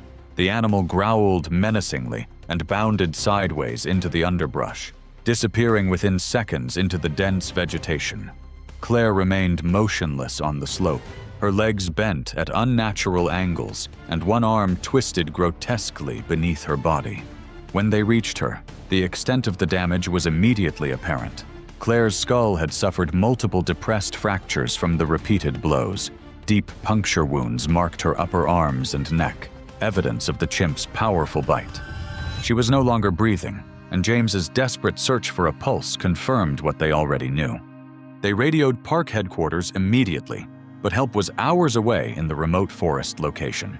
It took nearly 3 hours for rangers to reach them with a stretcher, during which time Claire's colleagues maintained a vigil over her remains. Her body was carried out under a tarpaulin to prevent attracting other wildlife. That afternoon, the Ugandan Wildlife Authority suspended all research in Kibali's core study zones. Rangers identified the attacker as Guma, a low-ranking male recently exiled from his troop, and concluded the assault was opportunistic, driven by isolation, stress, or sudden proximity. Claire's remains were prepared and flown back to the UK within 5 days. Her university later awarded her degree posthumously, and a memorial plaque was placed in the Canterbury campus gardens. The incident received no coverage in international academic journals, dismissed in internal memos as a tragic anomaly in otherwise low-risk fieldwork. In the days following the attack, Ugandan authorities increased armed patrols along known research corridors and installed new warning signage near semi-habituated troop zones. Makerere University temporarily suspended all student placements in primate regions, pending a full review of safety protocols. It was March 15, 2019, in the sprawling grasslands of Kenya's Masai Mara National Reserve, where golden savanna stretched endlessly under the African sun. The reserve, home to over 95 species of mammals and 570 bird species, attracts thousands of visitors annually during the Great Migration season. Among the acacia trees and rolling hills, predators and prey engage in the eternal dance of survival that has captivated humans for generations. 24-year-old Delaney Brooks had traveled from Los Angeles with a singular mission: to create viral content for her 3,300 Instagram followers.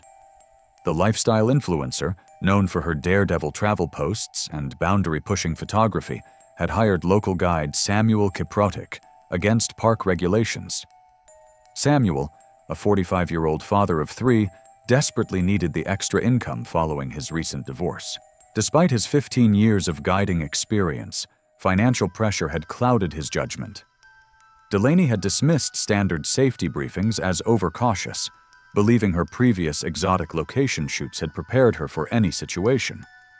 The influencer had specifically requested close encounters with big cats, promising Samuel substantial payment for exclusive access to restricted areas. While resident prey was still present across the Green Plains, male lions remained aggressively protective when humans closed in on resting prides, especially when cubs were present. Charges in these situations were driven by territorial defense rather than hunger. Adult male Maasai lions typically weigh between 380 and 430 pounds, with dominant territory holders occasionally exceeding 450 pounds during peak prey seasons. Their bite force is reported between 650 and 1,000 psi, depending on measurement method and leverage at the canine pressure point. While lions are most active at night, territorial males have been documented charging in daylight when disturbed, especially when cubs or resting prides are approached too closely. The attack unfolded during the afternoon golden hour, when Delaney had convinced Samuel to drive off designated tourist routes, positioning their open-top Land Rover about 160 feet away from a pride of 5 lionesses resting with their cubs under an acacia tree. Against Samuel's urgent protests, she exited the vehicle with her camera equipment, walking roughly 100 feet toward the pride to capture close-up shots. The lionesses watched with mild interest, but remained relaxed in the afternoon heat. Neither Delaney nor Samuel noticed the massive male lion concealed in tall trees about 130 feet to their left. The 400-pound predator had been resting when the vehicle's arrival disturbed his territory. As Delaney focused on positioning her camera for timed shots, the male lion rose silently and began his approach. His powerful frame moved through the golden grass with practiced stealth, closing the distance while Delaney adjusted her phone screen for the perfect angle. Samuel shouted warnings and began honking the horn frantically, but Delaney waved him off as she turned her back to position herself for a selfie. The lion reached striking distance and launched forward, closing the last 50 feet in 3 quick bounds, far too fast for her to react. His massive front paws struck Delaney between the shoulder blades with tremendous force, sending her crashing face first into the red earth. The lion's jaws immediately clamped down on the back of her neck, his 4-inch canine teeth penetrating deep into her cervical vertebrae. The crushing bite severed her spinal cord, paralyzing her from the neck down, while his powerful jaw muscles applied hydraulic pressure that fractured multiple vertebrae. Samuel drove the vehicle closer while throwing his water bottle and shouting, but the predator maintained his grip. Using his muscular hindquarters, the lion began dragging his prey toward the nearby thicket. Samuel grabbed his emergency flare and fired it toward the lion, the bright red projectile landing just about 10 feet away. The predator paused momentarily but showed no intention of releasing his catch.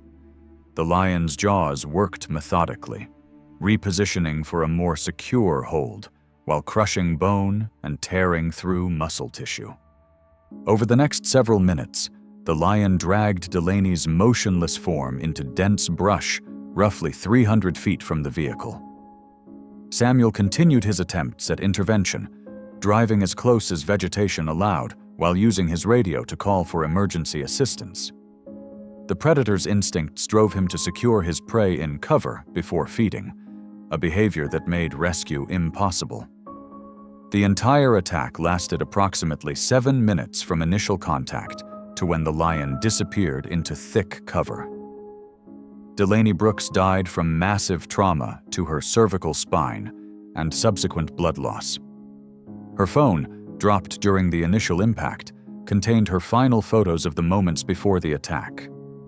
Park authorities launched an immediate investigation into the incident, focusing on possible violations of established field safety protocols, including the restriction against solo travel after dusk and unauthorized off-trail movement.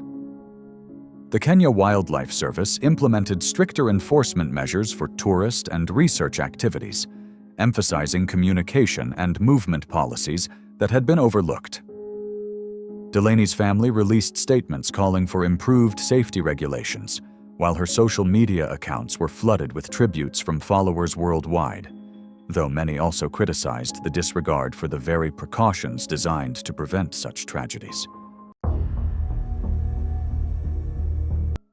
It was September 8, 2017, in the remote backcountry of Yellowstone National Park, Wyoming, a vast 2.2 million-acre wilderness where dense forests, alpine meadows, and steep drainages create ideal habitat for the largest predators in the lower 48. As autumn set in, grizzly bears entered hyperphagia, a frantic feeding phase before hibernation. Instead of salmon, Yellowstone grizzlies scoured the high country for whitebark pine nuts, berries, and carrion from elk and bison, a seasonal pattern that draws bears into predictable foraging zones and increases the risk of close encounters with humans who push too far. 31-year-old Riley Thompson had hiked 4 miles into restricted territory to a remote meadow, where bears gathered to feed heavily during peak hyperphagia. The award-winning wildlife photographer from Montana had built his reputation capturing intimate moments between predators and prey, but his recent divorce had driven him to increasingly reckless behavior. His portfolio featured close encounters with dangerous wildlife that had earned him recognition in National Geographic and Wildlife Photography magazine. Park Ranger Martinez had noted Riley's frequent permit applications for backcountry access, expressing concern about his pattern of pushing boundaries. Riley's portable camouflage blind, positioned just about 80 feet from a known feeding area, violated every park safety protocol regarding bear encounters. The North American grizzly bear is among the continent's most powerful land predators. Adult females often weigh over 350 pounds, while large males can exceed 700 during peak feeding season. Their shoulder hump drives explosive bursts of speed, reaching 35 miles per hour, and their 4-inch claws are capable of breaking bone with a single defensive swipe. Female grizzlies with cubs are especially aggressive, responding to any perceived intrusion with immediate force. The attack began when Riley had been photographing a 350-pound female grizzly and her 2 yearling cubs for over an hour. The family had been feeding peacefully in the shallow creek, with the mother methodically feeding on elk remains, while her cubs played nearby. Riley's telephoto lens captured intimate behavioral moments as morning light created perfect conditions for the dramatic wildlife images that defined his career. The situation deteriorated when one curious cub wandered toward his camouflage blind, drawn by unfamiliar scents that didn't belong in their natural environment. The mother bear immediately detected the human presence through her acute sense of smell, her posture shifting from relaxed foraging to high alert within seconds. Her ears flattened against her skull while her hackles rose, classic warning signs that Riley failed to recognize from inside his concealed position. The female grizzly began moving toward the blind, initially at a deliberate walk that quickly accelerated into a full charge. She closed the roughly 80-foot gap in just over 2 seconds, her massive frame hitting full speed almost instantly. Her powerful legs propelled her 350-pound body, while her distinctive shoulder hump flexed with each stride. Riley heard the approaching footsteps and attempted to exit through the rear of his blind, but heavy camera equipment and tripod gear severely hampered his escape. The grizzly struck the lightweight structure with devastating force, collapsing the camouflage netting and trapping Riley beneath tangled poles and fabric. Before he could free himself, the bear's massive paw swiped across his back, her 4-inch claws raking through his jacket and deep into muscle tissue beneath. The swipe knocked Riley off his feet, throwing his 180-pound body nearly 12 feet from the collapsed blind. The enraged mother pounced on his prone form. Her jaws can exert nearly 1,000 psi of pressure, more than enough to fracture bone, while a single defensive swipe from her forelimbs can knock a grown adult off its feet. The bite is believed to have fractured his shoulder blade and clavicle as her teeth punched through tissue and likely punctured a lung, causing immediate breathing distress. She shook him violently before releasing her grip and striking repeatedly with her front paws.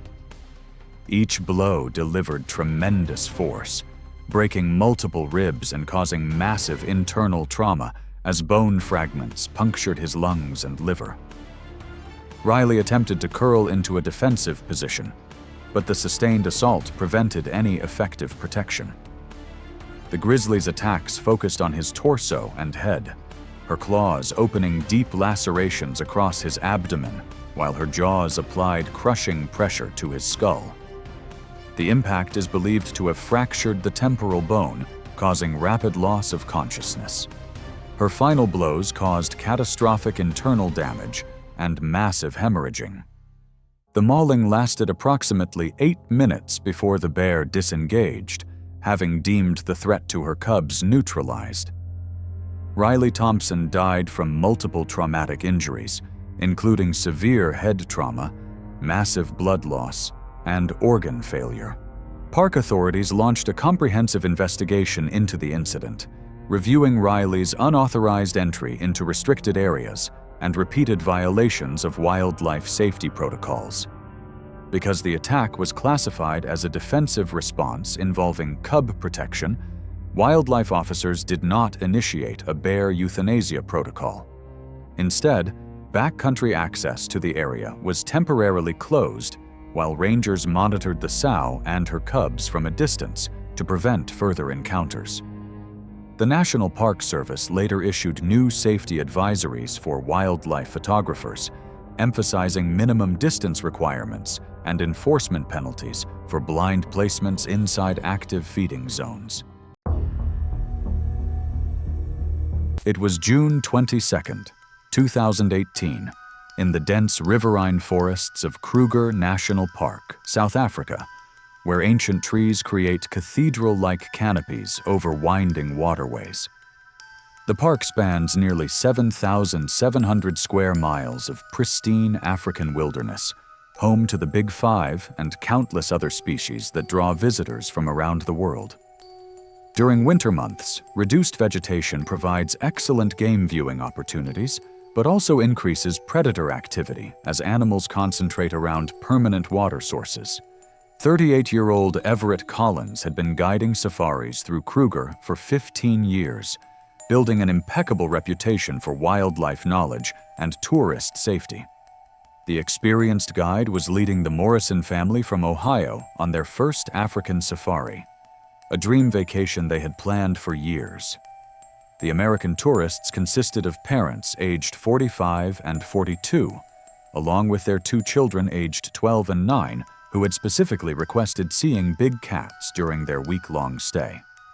Everett supported his elderly mother and funded his younger sister's university education through his guiding income, making client satisfaction crucial. That morning, radio reports had mentioned an injured leopard in the area, but such sightings were common and rarely posed direct threats to guided tours.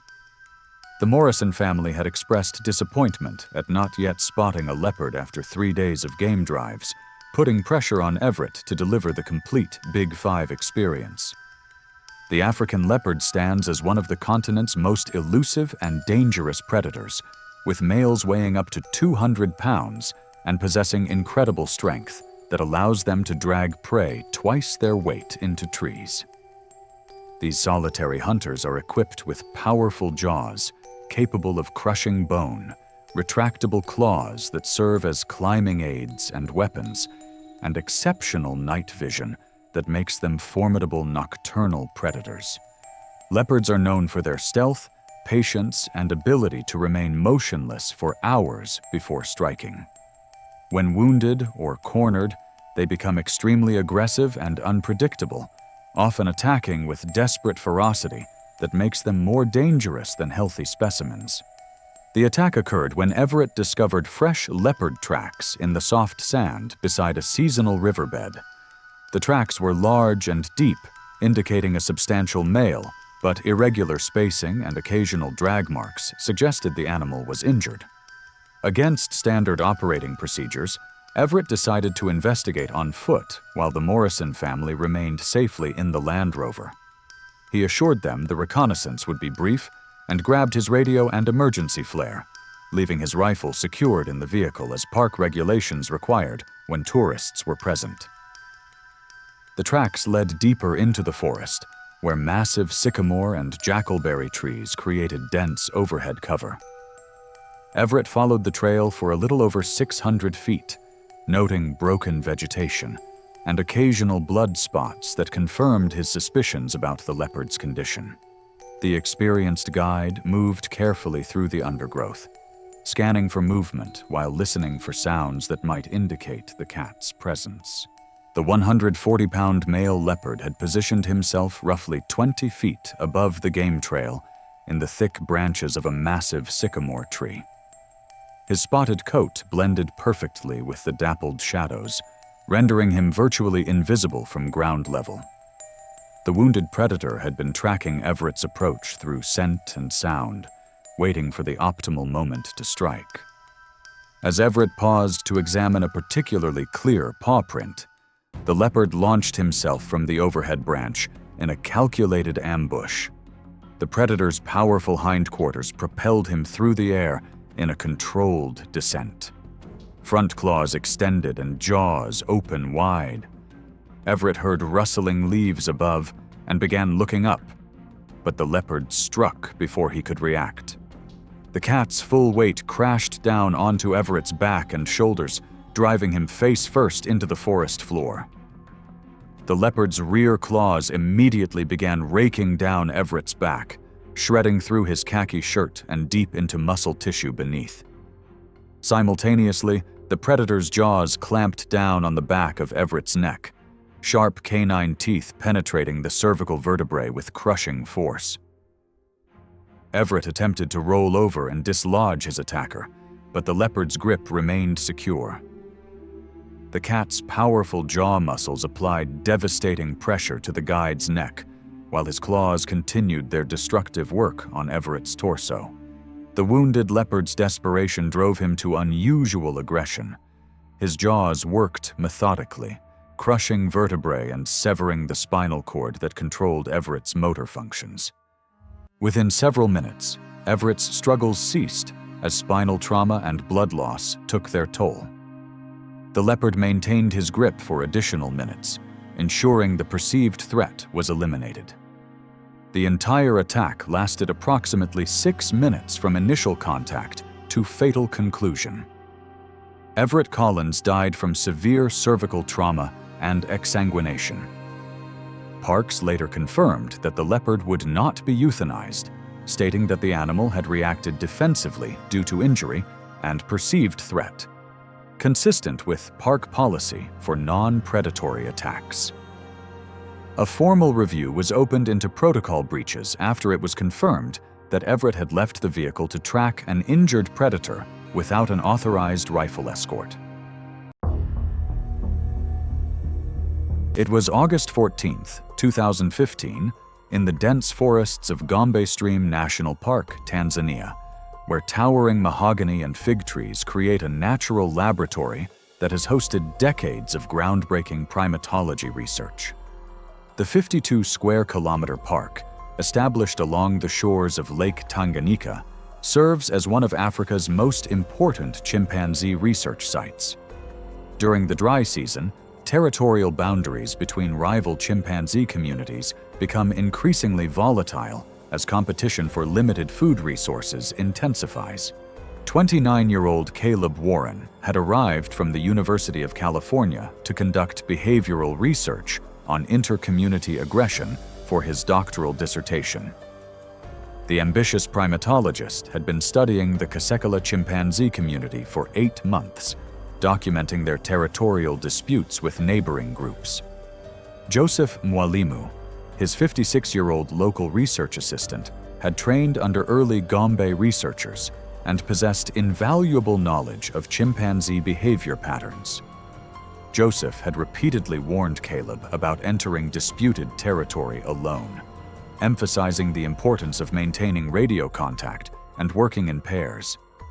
Recent equipment failures had left their communication system unreliable, but Caleb pressed forward with his observations despite protocol violations.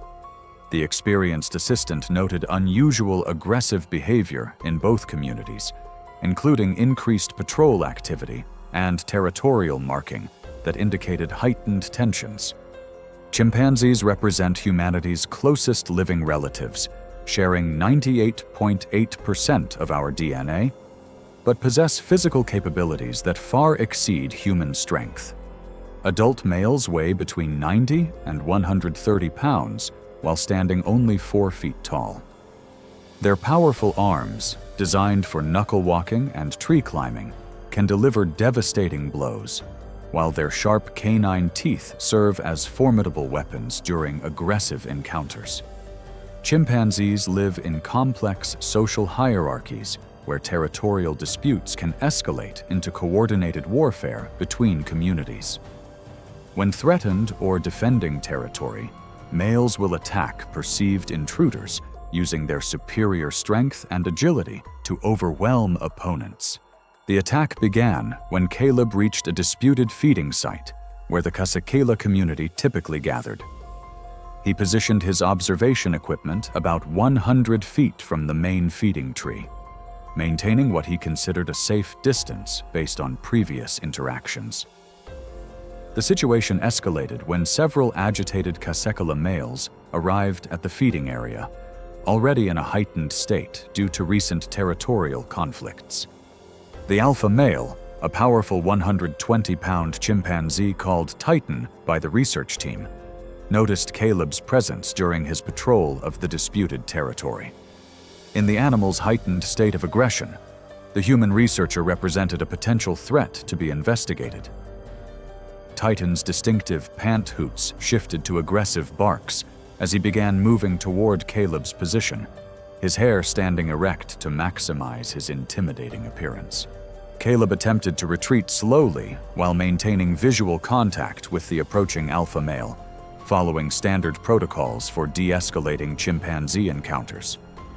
However, his movement triggered an aggressive response from Titan, who interpreted the researcher's presence as a territorial invasion. Two additional adult males, drawn by their leader's aggressive displays, began moving toward Caleb's position from different angles.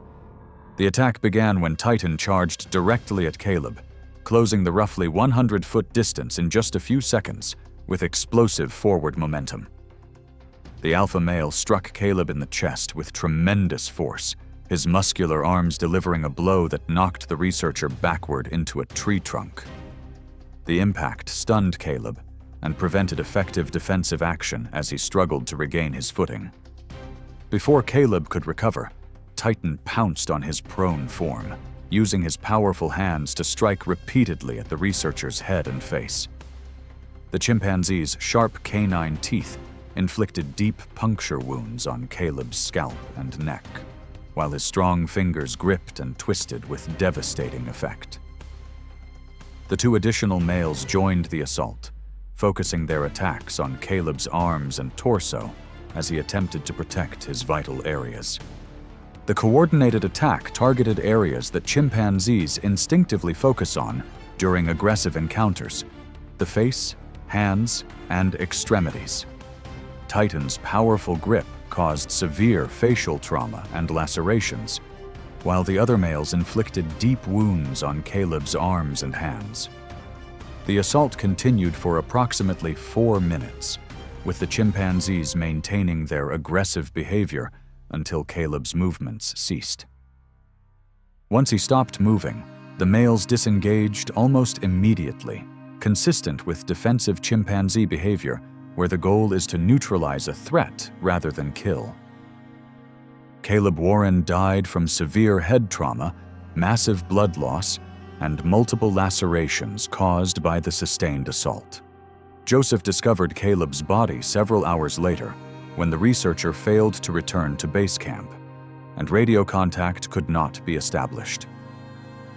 Tanzanian authorities launched an investigation into the incident, reviewing safety protocols for researchers working in disputed chimpanzee territories. The University of California implemented stricter guidelines for fieldwork communication systems and mandatory partner protocols. Authorities confirmed that no action would be taken against the chimpanzee community, as the incident was classified as a territorial defense response rather than an unprovoked attack. It was November 3, 2016, in the remote waterways of the Okavango Delta, Botswana, where seasonal floods create a vast inland oasis spanning nearly 6,000 square miles of pristine wilderness. The delta's intricate network of channels, lagoons, and floodplains supports one of Africa's most diverse ecosystems, including large populations of Nile crocodiles that thrive in the permanent water sources. During the dry season, receding waters concentrate wildlife around remaining channels, creating ideal hunting conditions for apex predators. 33-year-old Maya Peterson had previously led anti-poaching operations with the Kenya Wildlife Service before being seconded to a cross-border conservation task group operating in Botswana to combat the surge in rhino killings. Her team included David Mokoena, a 41-year-old local tracker with 20 years of experience navigating the waterways, and Sarah Chen, a 26-year-old junior conservationist who looked up to Maya as a mentor. That morning, fresh evidence suggested rhino poachers had established a temporary camp on the opposite bank of a flooded channel, about 110 feet across the swollen waterway. David had advised waiting for boat transport, but their radio equipment had malfunctioned during the night, preventing communication with headquarters. Maya made the decision to cross immediately, fearing the poachers would escape if they delayed. The team's inflatable boat had been damaged by thorns during their approach, leaving wading as the only option. The Nile crocodile stands as Africa's largest freshwater predator, with adult males reaching lengths of 20 feet and weights exceeding 1,500 pounds. These reptiles possess one of the most powerful bite forces in the animal kingdom, capable of exerting over 3,700 pounds of pressure per square inch through jaws lined with 68 sharp, conical teeth. Their muscular tails serve as both propulsion systems and devastating weapons, while their armored hide provides protection from most threats. Nile crocodiles are opportunistic ambush predators that typically hunt from concealed positions near water's edge, striking when prey ventures within range. When attacking, they employ their signature death roll technique, spinning rapidly in the water to disorient prey and cause maximum tissue damage. The attack occurred when Maya entered the murky water wearing her field gear, including boots and an equipment vest that restricted her movement. The channel bottom consisted of soft mud and decaying vegetation that made footing treacherous, while the current proved stronger than anticipated from shore observation. Maya had progressed a little over 60 feet into the crossing when she encountered deeper water that required swimming rather than wading. A 16-foot Nile crocodile had been resting near a fallen tree trunk, about 100 feet downstream from the crossing point. The large predator detected the unusual splashing and movement in his territory, reacting to disturbance as a potential feeding opportunity. The crocodile began moving upstream along the channel bottom, using the muddy water for concealment as he approached the crossing area. The attack came as Maya struggled against the current in the deepest part of the channel. The crocodile approached from her left side, his massive form barely visible beneath the murky water until the moment of contact. His powerful tail provided propulsion, while his streamlined body moved through the water with surprising speed for such a large predator. The crocodile's jaws clamped down on Maya's torso just below her equipment vest. The crushing force broke multiple ribs and likely punctured a lung, allowing only a strained gasp before the predator rolled violently, initiating a rapid series of death rolls. Instead of a single prolonged spin, the crocodile executed multiple fast rotations in succession, a brutal, instinctive method meant to rip and disable rather than subdue. Maya's vest straps caught in the crocodile's teeth and body during the rolls, preventing her from breaking free or getting her head above water. She lost consciousness within moments. The rolling continued briefly even after she stopped resisting, causing additional trauma as broken ribs drove into her organs and rapid blood loss set in. David and Sarah attempted to reach Maya from the shoreline, throwing branches and shouting, but the crocodile showed no intention of releasing his prey. After completing multiple death rolls, the crocodile dragged Maya's motionless form toward the riverbank, where he could feed undisturbed. The entire attack lasted approximately 3 minutes from initial contact to when Maya disappeared beneath the surface. Maya Peterson died from massive internal trauma, drowning, and blood loss. David and Sarah immediately began emergency procedures, but their damaged radio equipment prevented immediate rescue coordination. Botswana wildlife authorities launched an investigation into the incident, reviewing safety protocols for anti-poaching operations in crocodile-inhabited waters. The international conservation community mourned Maya's loss, while her family established a foundation promoting wildlife protection officer safety.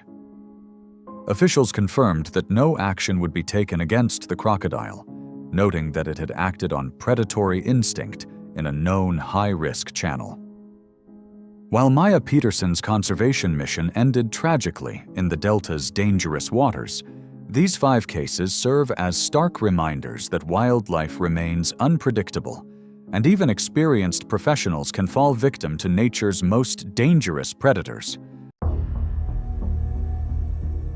It was June 15, 2017, and the scorching afternoon sun beat down mercilessly on the dusty roads of a private game reserve in northern Botswana as Amanda Walsh and her husband David navigated their rental 4x4 through the remote wilderness. The 28-year-old marketing executive from Denver had been planning this African adventure for 3 years, saving every spare dollar to celebrate their 5th wedding anniversary in one of the continent's most pristine wildlife areas. Amanda had always been the adventurous one in their marriage, convincing the more cautious David to embrace increasingly ambitious travel experiences. Their guide had spent 20 minutes that morning providing them with a standard safety orientation, covering basic emergency protocols and the critical importance of remaining in their vehicle at all times. The morning had been extraordinary, with close encounters with elephants, giraffes, and a pride of lions that had provided perfect photographic opportunities. Their rental vehicle had been showing signs of overheating for the past hour, with the temperature gauge climbing steadily despite David's attempts to manage the engine cooling system. When the engine finally seized completely, they found themselves stranded 3 kilometers from the main camp with no shade and limited water supplies. African lions are apex predators that live in complex social structures called prides, with adult females doing most of the hunting while males defend territory and cubs. These powerful cats possess incredible strength and speed, capable of taking down prey much larger than themselves through coordinated group attacks. Lions have excellent senses of sight and hearing that allow them to detect potential threats and opportunities from considerable distances. David and Amanda made the decision to remain with their vehicle and use the satellite phone to call for help, following the standard safety protocols they had been taught. However, after waiting in the increasingly hot vehicle for over an hour, Amanda's urgent need to relieve herself forced her to make a brief exit from the safety of the 4x4. She planned to stay close to the vehicle, using it as a shield while she quickly attended to her personal needs. Amanda had stepped only a few meters from the vehicle when she unknowingly positioned herself near a thicket where a lioness with 2 small cubs had been resting during the heat of the day. The protective mother had been monitoring the unusual activity around the stranded vehicle, her maternal instincts heightened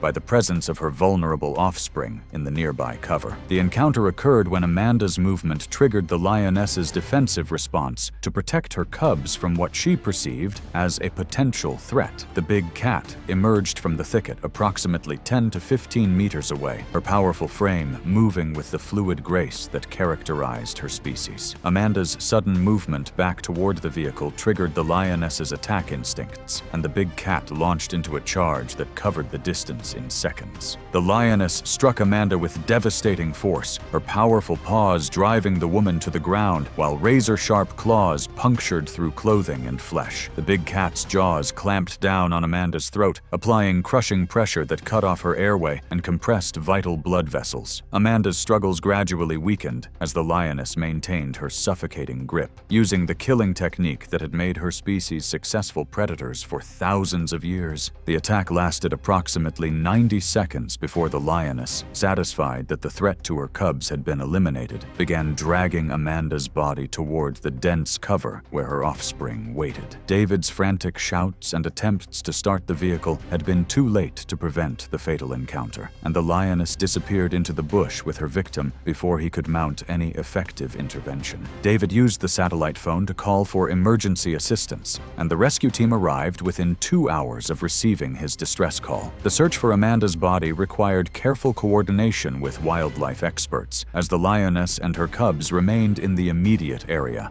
Amanda's remains were recovered the following day, approximately 400 meters from the vehicle, confirming the defensive nature of the attack. The investigation revealed that Amanda had been killed by a single lioness defending her cubs, a natural behavior that wildlife officials determined required no punitive action against the animal. The incident prompted the the reserve to conduct an internal review of their safety procedures and issue renewed warnings to visitors about the critical importance of remaining in vehicles at all times, regardless of circumstances. The reserve implemented enhanced briefing materials that specifically addressed emergency situations and personal needs, providing visitors with better understanding of the risks involved in any departure from vehicle safety. Amanda's death became a tragic reminder that even brief moments outside vehicle protection could prove fatal in areas where dangerous wildlife maintained territories and protected their young.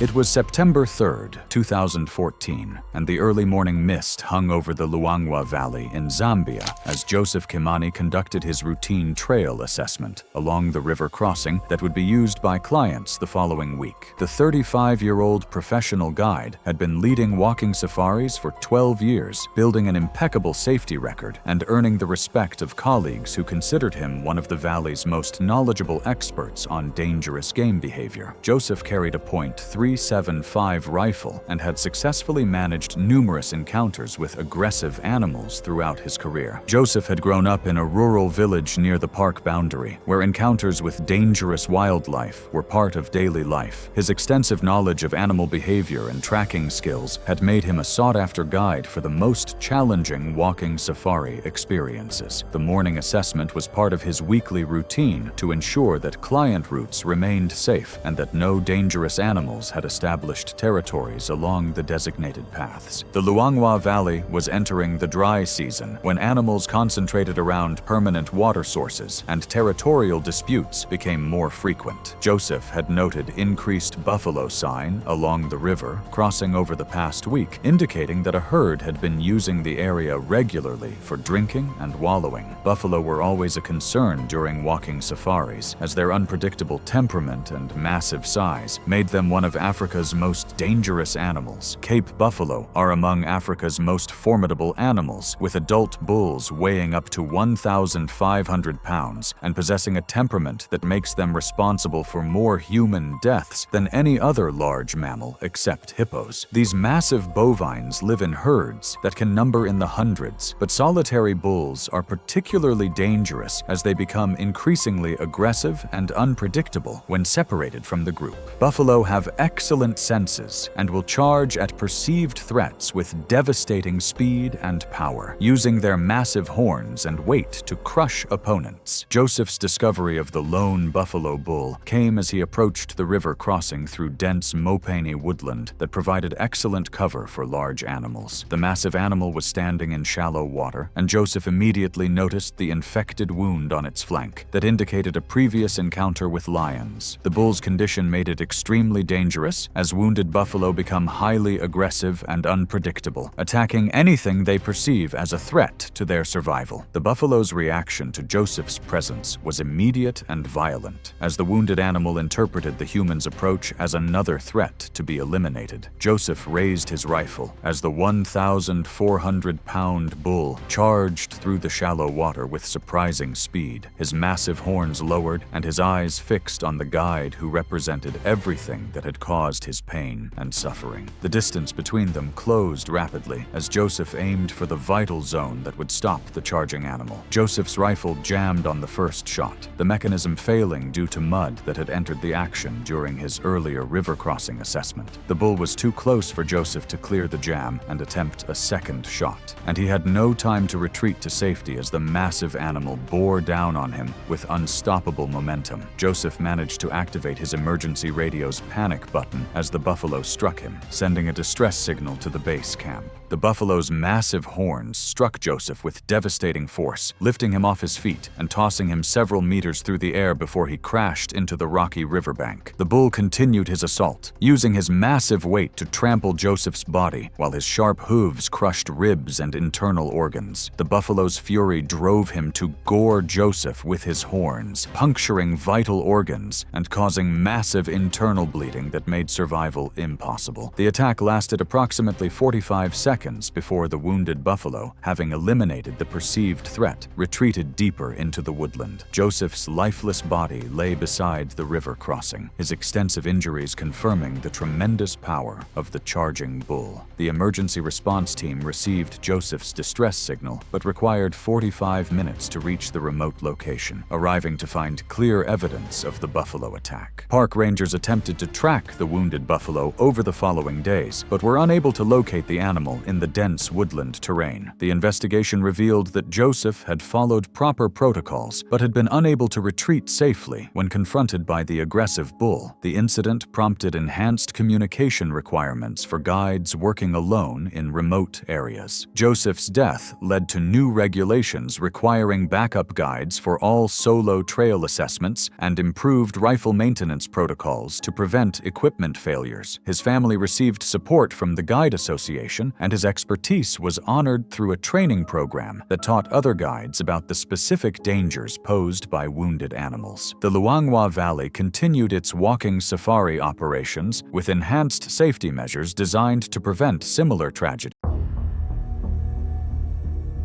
It was April 22, 2016, and the golden morning light filtered through the massive trees of Manapools National Park in Zimbabwe as Heinrich Miller adjusted his camera settings for what he hoped would be the perfect elephant photograph. The 52-year-old wildlife photographer from Munich had been documenting African wildlife for 15 years, building an impressive portfolio that had been featured in several international nature magazines. Heinrich was participating in a legitimate walking safari with his wife and an experienced armed guide, following all established safety protocols during their 3-day wilderness experience. Heinrich had developed his passion for wildlife photography during his early career as a photojournalist, gradually specializing in African wildlife as his reputation grew within the nature photography community. His technical expertise and patience had earned him access to some of Africa's most exclusive photographic opportunities, including this walking safari in one of Zimbabwe's premier wilderness areas. The morning had already provided exceptional photographic opportunities with various antelope species and bird life. The walking safari was being conducted by one of Zimbabwe's most experienced professional guides who carried a heavy caliber rifle and had successfully managed hundreds of similar expeditions over his 20-year career. Manapools was renowned for its walking safari opportunities, offering photographers and wildlife enthusiasts the chance to experience African wildlife on foot under expert supervision. The park's elephant population was particularly impressive, with large bulls frequently encountered along the river systems. African elephants are the largest land mammals on Earth, with adult bulls weighing up to 13,000 pounds and standing over 10 feet tall at the shoulder. These intelligent giants possess complex social structures and sophisticated communication systems, but bull elephants must become extremely dangerous due to elevated testosterone levels that increase aggression and unpredictability. During must periods, bulls become territorial and will charge perceived threats with devastating speed and power, using their massive size and tusks to eliminate anything they consider a challenge to their dominance. The encounter began when the group spotted a massive bull elephant in must, approximately 100 meters away, his temporal glands secreting the dark fluid that indicated his heightened hormonal state. The guide immediately recognized the danger and ordered an immediate retreat, knowing that bull elephants in must were among the most dangerous animals in Africa. Heinrich's wife began following the guide's instructions, but Heinrich hesitated, believing he could capture one final photograph before joining the retreat. The bull elephant detected the group's presence within seconds of their arrival, his keen senses immediately identifying the humans as potential threats to his territory. The massive animal's ears spread wide in a threat display as he began moving toward the group with the deliberate pace that preceded a full charge. Heinrich continued photographing as the guide shouted increasingly urgent commands to retreat immediately. Heinrich's delay in following the retreat order placed him in mortal danger as the bull elephant's territorial instincts overrode any tolerance for human presence. The massive animal broke into a full charge, charge, his 12,000-pound frame moving with surprising speed as he bore down on the photographer who had remained in his territory. The guide fired a warning shot into the air, but the sound only seemed to further enrage the charging bull, and the rocky terrain prevented him from getting a clear angle for an effective stopping shot. The elephant's charge covered the distance to Heinrich in less than 10 seconds, his massive weight driving the photographer to the ground with bone-crushing force. The bull immediately began trampling Heinrich's body, using his enormous feet to pin and crush his victim against the rocky ground. The elephant's massive weight pressed down repeatedly on Heinrich's torso and limbs, causing devastating internal injuries before the bull used his tusks to gore the motionless body, ensuring the perceived threat was completely eliminated. The guide successfully protected Heinrich's wife during the attack, moving her to safety while calling for emergency evacuation via radio. The bull elephant retreated after completing his assault, returning to his territory deeper in the park where he continued his must behavior. Emergency evacuation was initiated immediately, but the remote location and challenging terrain delayed helicopter arrival,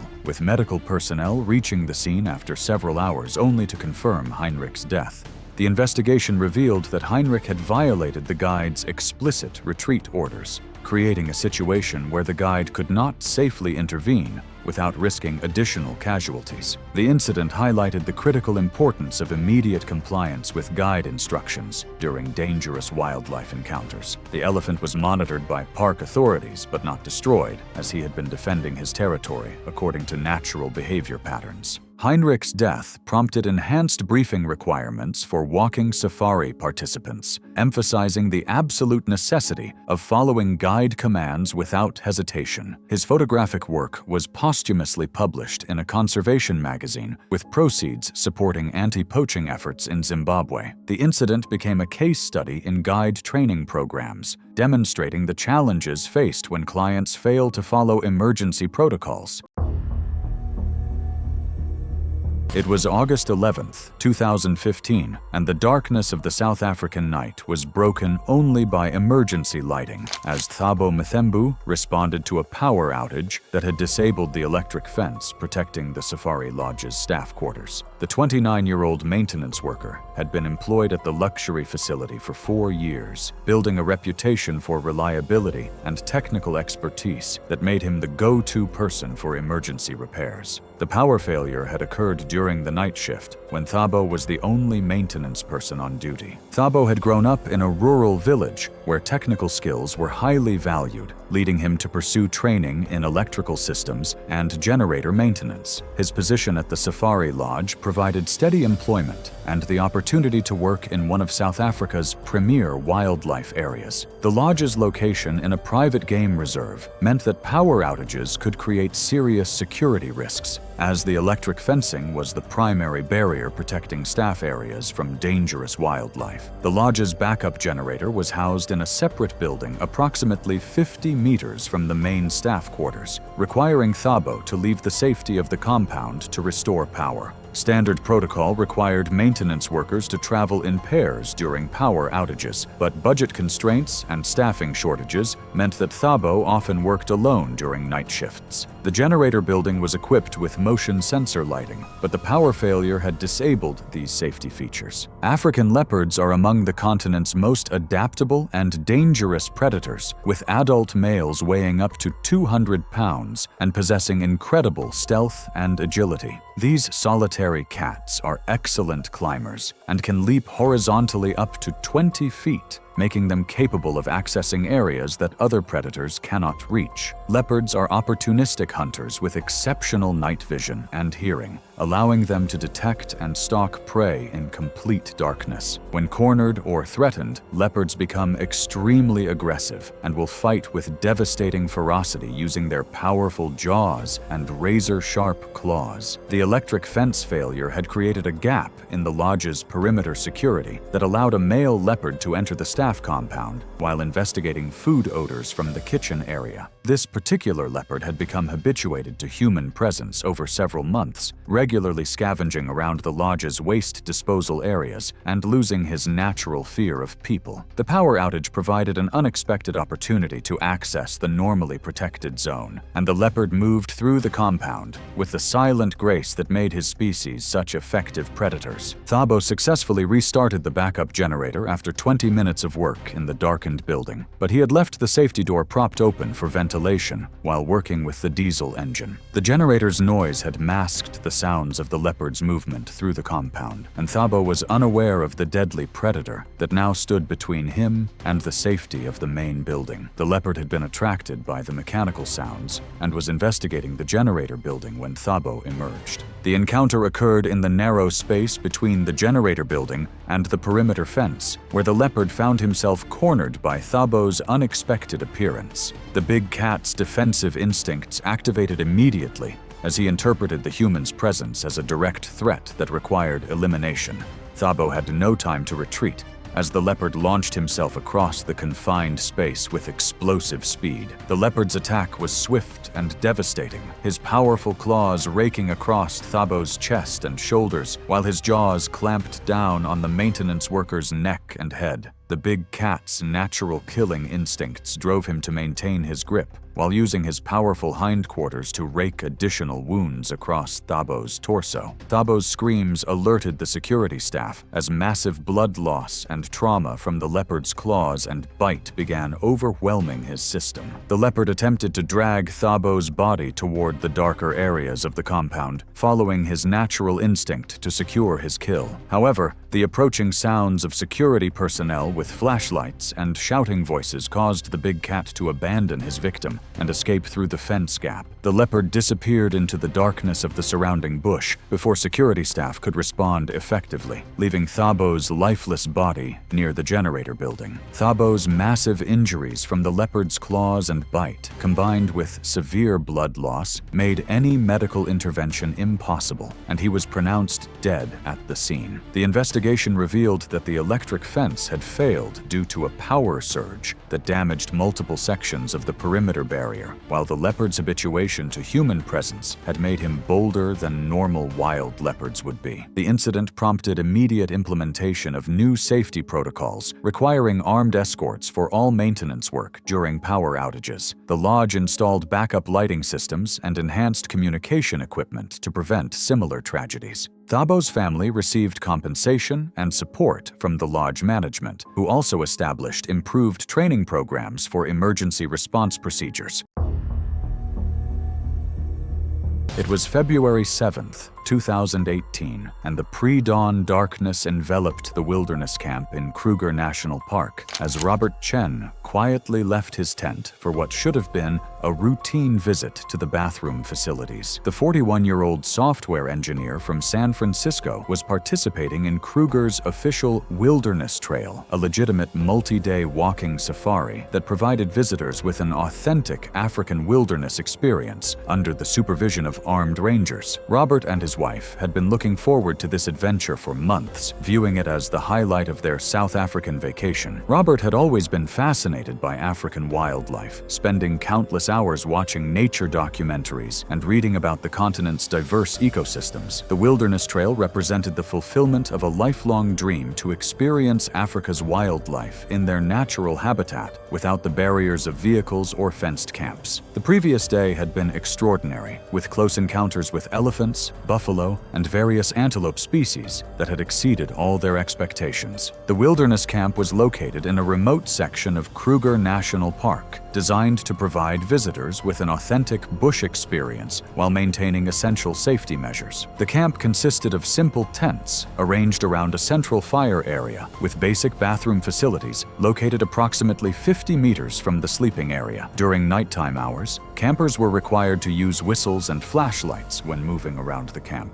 and they were supposed to alert the rangers before leaving their tents. Spotted hyenas are among Africa's most successful predators, living in complex social structures called clans that can number up to 80 individuals. These powerful carnivores possess bone-crushing jaws capable of exerting over 1,100 pounds of pressure per square inch, allowing them to consume every part of their prey, including bones and hooves. Hyenas are primarily nocturnal hunters with excellent night vision and hearing, making them particularly dangerous during dark hours. Robert's fatal mistake came when he decided to make the short walk to the bathroom facilities without following the established safety protocols. The camp's perimeter lighting had failed during the night due to a technical malfunction, leaving the area in complete darkness. Robert didn't want to wake his wife or disturb the sleeping rangers, believing that the 50-meter walk was safe enough to attempt alone without the required whistle or flashlight. The clan of spotted hyenas that encountered Robert had been investigating the camp's food storage area, drawn by the sense of cooking and waste disposal that attracted their opportunistic nature. The hyenas had been moving through the area for approximately 30 minutes, their characteristic whooping calls and chattering vocalizations masked by the distance and darkness. When Robert emerged from his tent and began walking toward the bathroom facilities, he unknowingly placed himself directly in the path of the hunting clan. The encounter occurred on the narrow path between the tents and the bathroom facilities, where Robert suddenly found himself confronted by multiple hyenas in the complete darkness. The sounds of their approach had been muffled by his own footsteps and the ambient night sounds of the bush. Unable to see clearly and caught completely off guard by the presence of the predators, Robert panicked and began running toward the bathroom building. His sudden movement triggered the hyena's chase instinct, and the clan immediately pursued their fleeing prey. The hyena's attack was swift and chaotic, with multiple animals participating in bringing down their victim using pack hunting tactics. Robert's screams echoed through the camp as the hyenas used their powerful jaws to inflict devastating injuries in the confusion and partial visibility of the darkness. The coordinated assault demonstrated the efficient predatory behavior that allowed hyena clans to take down prey much larger than individual animals, their bone-crushing bites causing massive trauma and blood loss. Robert's wife was awakened by his screams and immediately alerted the rangers, who required several minutes to locate their weapons and emergency lighting in the darkness. The rangers arrived approximately 8 minutes after the initial attack began, firing direct shots at the hyenas to drive them away from Robert's body. Most of the clan scattered immediately, though a few individuals lingered at the edge of the light before finally retreating into the surrounding bush. Robert's massive injuries from multiple bites made any medical intervention impossible, and he was pronounced dead at the scene. The investigation revealed that the perimeter lighting failure had created conditions that emboldened the hyenas to approach closer to the camp than they would normally venture. The incident prompted immediate implementation of mandatory escort policies for all nighttime movement within wilderness camps. Robert's death led to comprehensive reviews of wilderness camp safety protocols throughout South Africa's national parks system. His family established a foundation supporting wildlife conservation and visitor safety education, ensuring that his passion for African wildlife would continue benefiting future generations of nature enthusiasts.